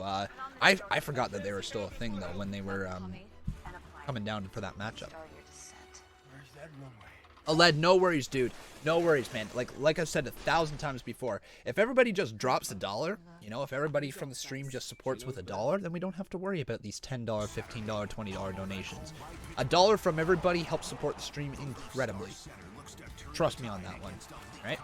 So don't even worry about that, Aled. You're great, dude. Thank you. Thank you for your support. No, Conman, I don't want Lesnar to be champion again. I don't either, man. I don't either. Production says Lashley. Lashley, maybe. Lashley could work. Yeah, Lashley versus Brock. Maybe, but Lashley's not a face. Be tough to do heel versus heel. Jeff McClure dropping $15 more. He says, last one. Do you think WWE is low-key having Styles past Punk's title reign? Low-key? Probably. Yeah, you know what? He'd be coming up on it, isn't he? Yeah, I think you're right, Jeff. I think you're onto something, dude. I think he's going to probably pass CM Punk's reign as just another shot and go from there, right? I think that's absolutely correct, though. Putting the belt back on Lesnar would be ratings suicide. Yes and no, because when Lesnar does show up, the ratings spike through the roof. You want proof of that? Look at any show he's on. So I get the idea for WWE to want the title to be on Reigns. Because a lot of them, what they're thinking is that we are hating Lesnar. We are hating Lesnar simply because we want to see the title, and that ends up being good heel heat for Brock Lesnar, right? Heat is heat, and I think WWE realizes that now. Any heat is good heat. The fans that care enough to go onto Twitter and bitch about it are the fans that are still going to come back and watch Raw next week, regardless of who's on the show.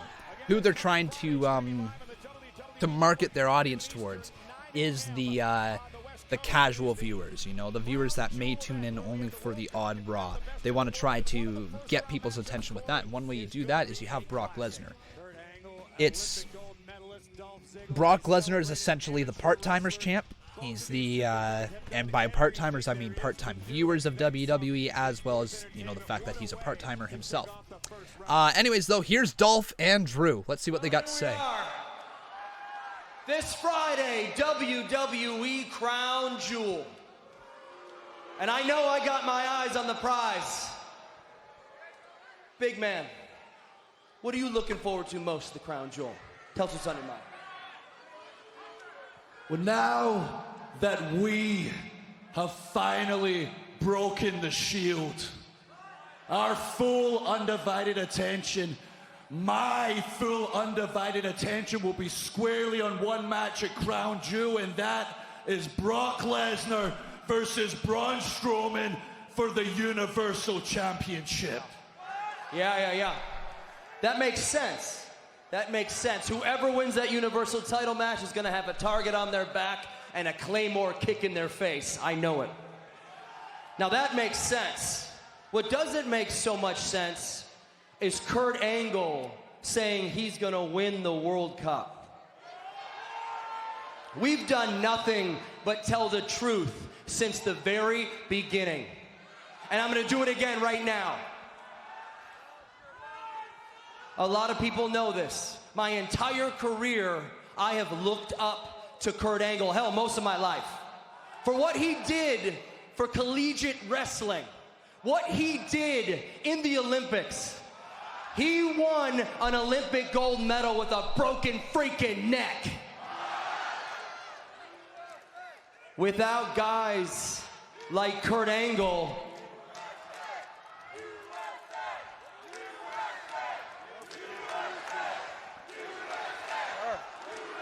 yeah, he did a great thing for our country. It was awesome. But without guys like Kurt Angle, guys like Dolph Ziggler wouldn't exist in WWE.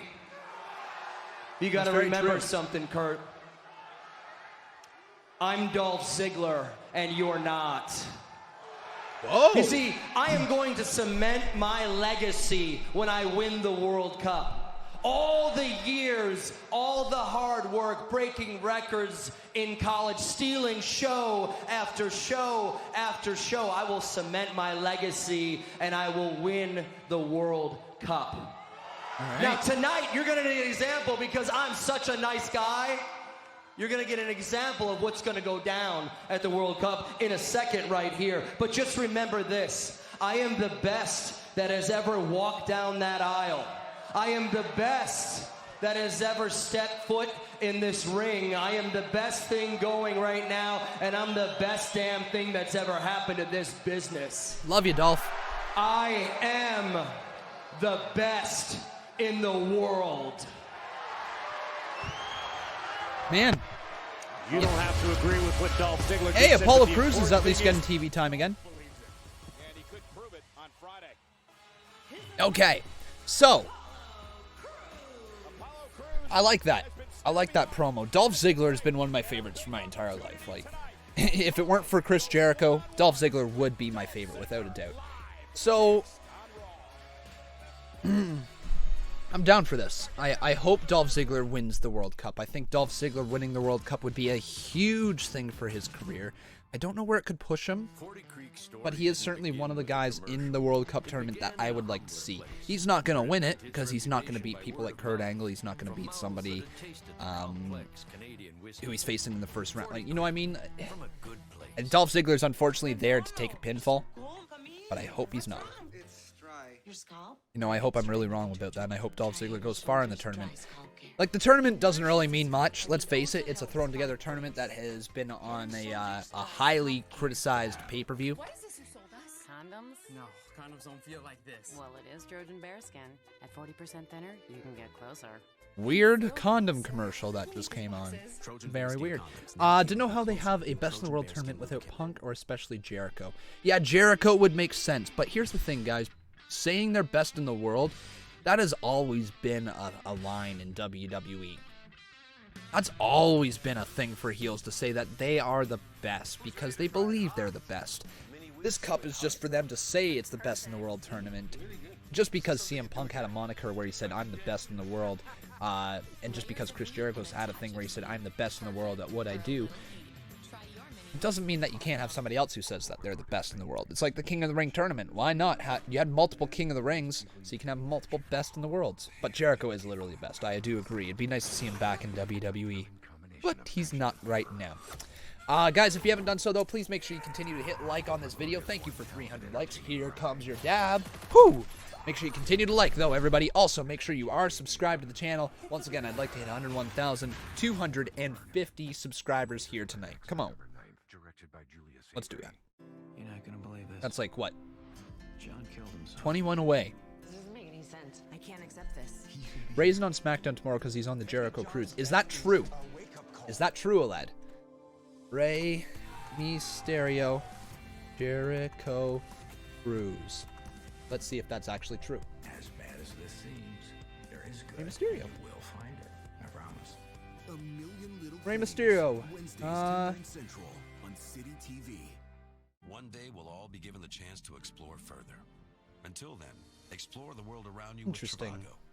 Just type your destination, select what you're looking for, and Trivago will show you hotels that match Okay, your yeah. criteria. Shows off his sick cabin on Chris Jericho Cruise. So yeah, he's it looks like he's on the Jericho Cruise. Cool.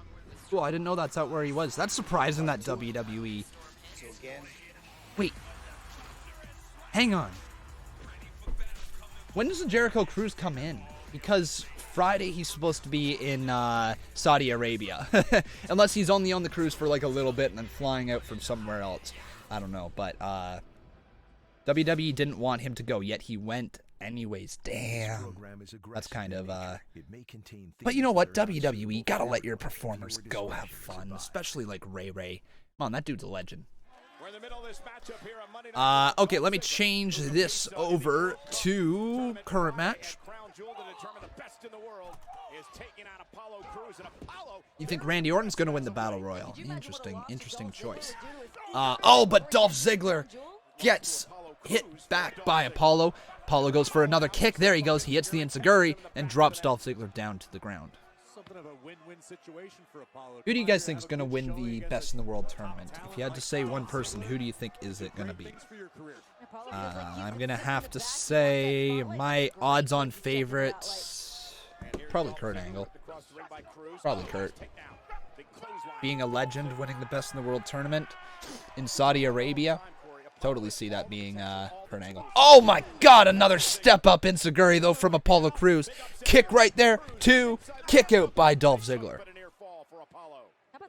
Dolph Ziggler because he is the best dude. I wish that he wins it. I hope that he wins it. He'll be my fingers crossed favorite to win it. I hope.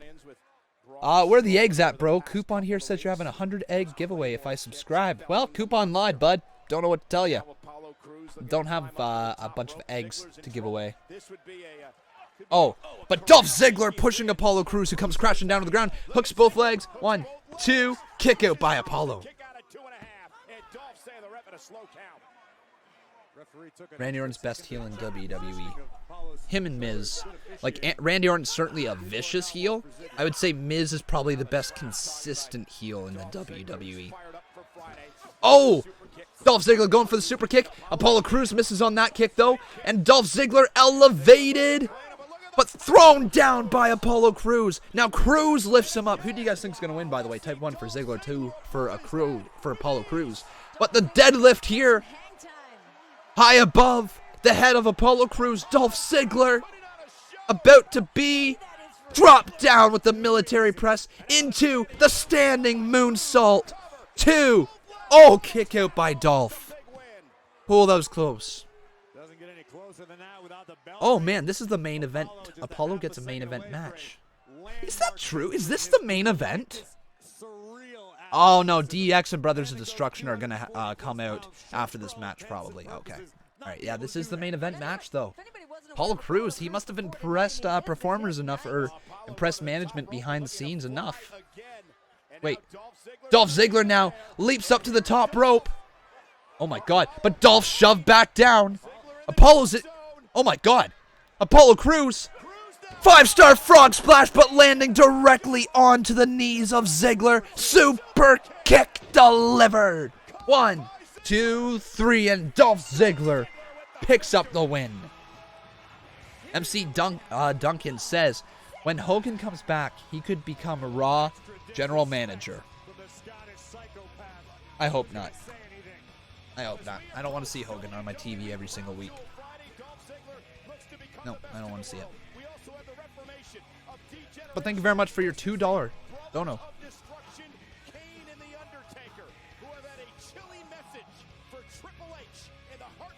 So, what is this chilling message from Brothers of Destruction, apparently?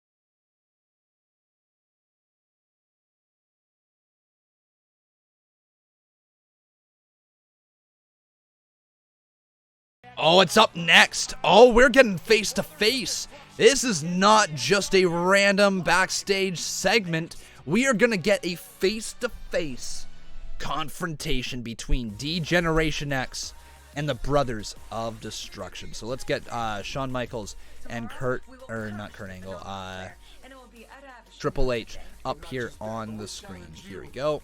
Triple H is on there, as is Shawn Michaels.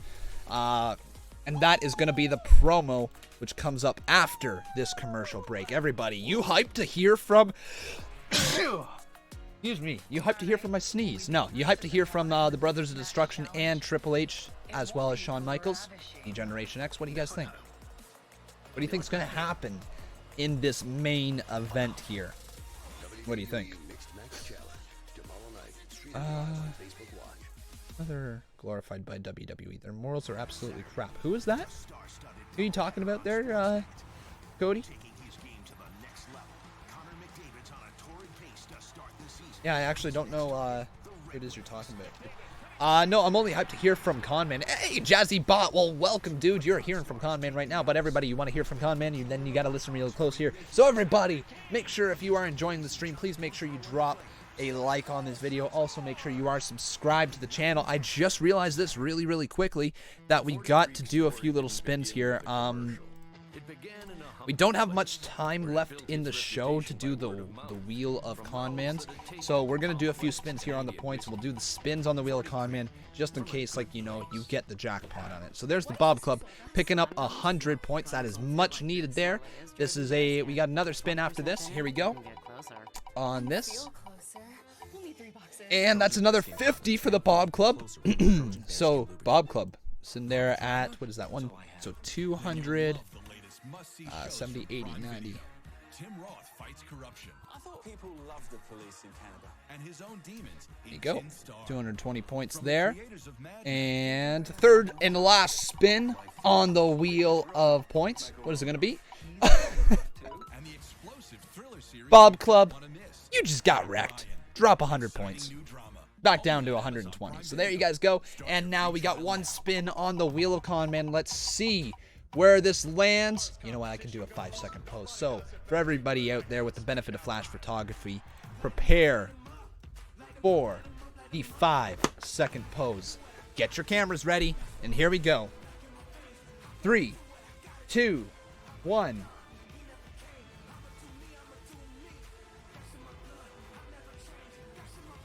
And there you go. There is Your 5-second pose. Get your screenshots ready, folks. All right. Wait. No Ronda Rousey tonight, Connie. It's kind of weird, isn't it? I thought we would see Ronda tonight. Who am I? I'm a gangster. Declan, he wiped everybody out. Wow, Cody, you're a bit of a savage. You're a bit of a savage. Why do I not put on the fight? Because there's copyright rules I have to follow, my friend, unfortunately. So, Khan, who will replace Brian if he refuses to go to Saudi Arabia? That's the good question. I've been trying to figure that one out myself. I don't think that there's going to be a replacement. What I think we're going to get is we're just going to get some sort of thing that happens. I don't know how they'd write it off. Obviously, something's going to happen here on Tuesday that maybe writes the match off. I don't think that they're just going to straight up replace, you know, with a championship matchup. Unless The Miz. The Miz is the only legitimate one who could replace Daniel Bryan in this match. The only legitimate one who could step right in, be a heel, because he's got the gripes there for the #1 contendership. You know, he's the only one that could step in. And if, like, WWE, all they had to say is Daniel Bryan is unable to compete this Friday at Crown Jewel, so we are now going to have... Oh. Desi Jazz. Okay, let me take a look. Oh, here comes Kane. Oh, wait. Just the fire from Kane.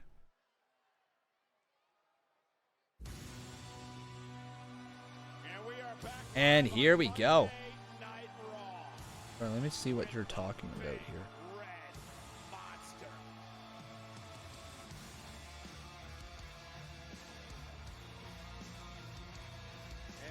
Okay.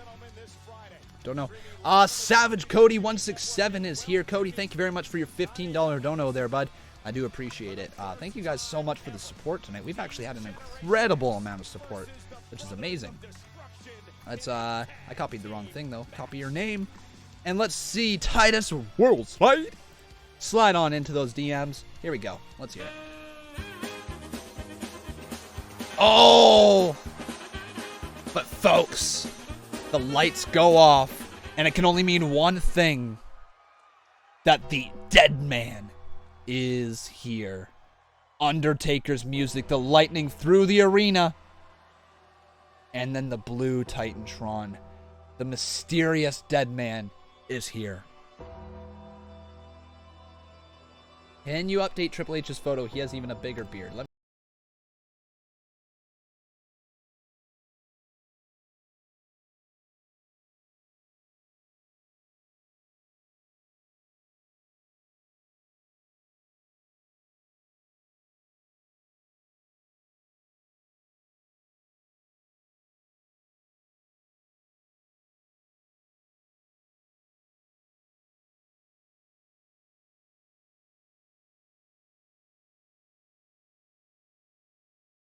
Boom. Alright, there he is. The game, Triple H, is on our screen. Okay. We are just gonna await this long entrance. It's already 11 o'clock. They're not gonna say much. They're really not gonna say much. Unless we just see a brawl between Triple H, or at least D-Generation X and the Brothers of Destruction. Unless that's what we get, but... Can you update Taker's picture? His hat now is a slightly larger circumference. Wow. Alright. Bye, I need to sleep for the meet and greet on the cruise. Have a good time, J Omega, and make sure that you say hi to any wrestlers and say that Conman is a fan. I don't care who it is. Just plug my channel. Why not? But have fun with the meet and greet on the Jericho cruise. I was this close to going. This close to going. Never did end up going, obviously. I'm here. But was this close to going. But Undertaker raising his hands as he enters the ring. Why is it him constantly in suits? Why not in his wrestling attire? Because Triple H is more... That's the Triple H that we see, right? The Triple H in suits. We very rarely see him come into the ring. He's not an active performer whatsoever. He's a definite part-timer. And so that's the reason why his photos always have the suits. Because that's what's on WWE.com. Yeah.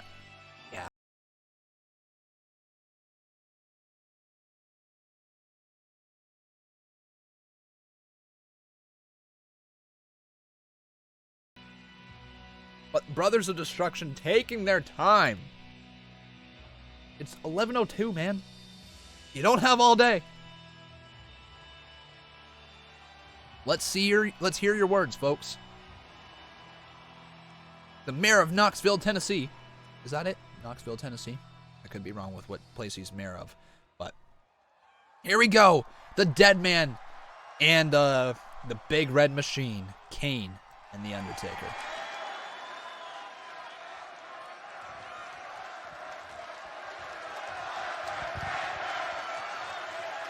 No worries, Cody, dude. No worries, buddy.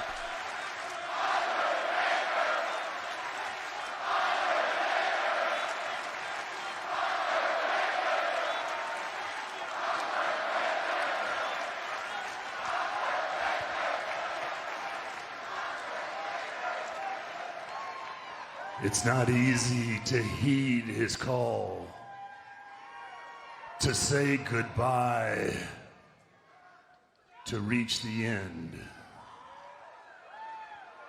But when the Reaper calls, no matter how hard you fight, it's your time to go.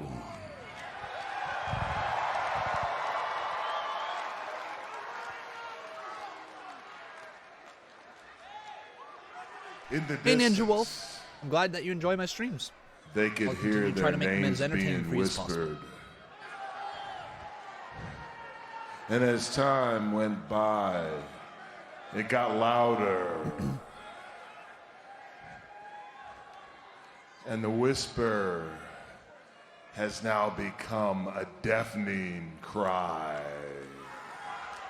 Means creepy. This Friday at WWE Crown Jewel, the Brothers of Destruction will take the beaten, battered souls of Degeneration X for the first time and the last time to the fiery gates of hell.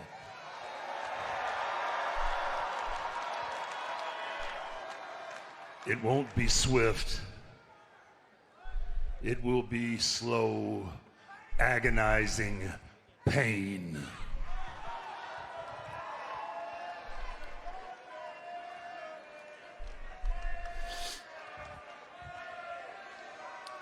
It will not just be the end of an era. It will be the end of your era. What?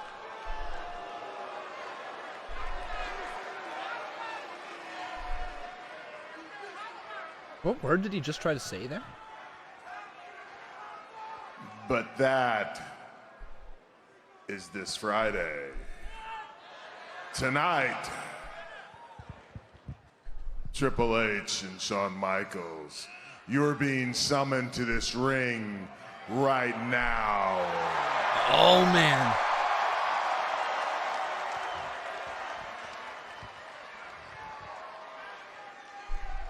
So we can take Air? your Did he say air? souls Really? That's weird.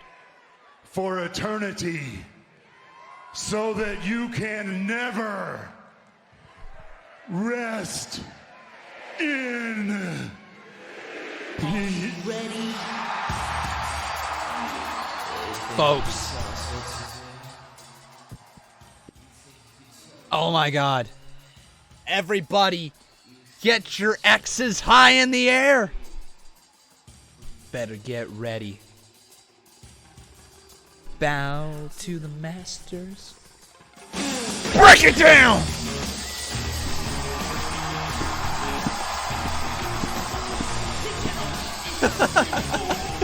Oh my God. Conman just going hard for Degeneration X. Oh my God. Woo! Break it down! DX is here, baby. They're here. Wait, where's Sean? Where's Shawn Michaels? Oh, Triple H saying, wait a second. Now he's going back in.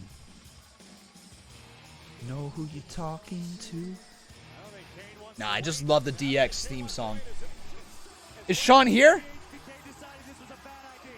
Oh, Shawn Michaels! Sweet chin music there to The Undertaker! What? Shawn Michaels just hit the sweet chin music on Taker! Oh my God! Shawn Michaels catching Taker out of nowhere! Oh my God, wow. But wait, is Undertaker gonna sit up? Looks like it. Oh, Triple H and Shawn Michaels doing the suck it. Oh! Undertaker just sat up in lightning. Uh-oh.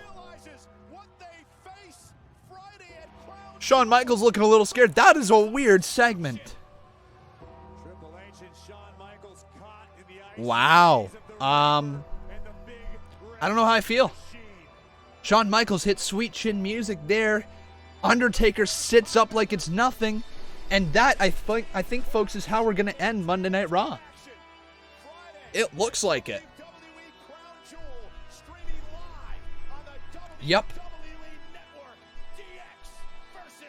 That right there, folks, is how we are going to end Monday Night Raw. Ladies and gentlemen, thank you so much for tuning in here tonight. I hope that you enjoyed the show. It was lots of fun. I love being able to do what I do with you every single week.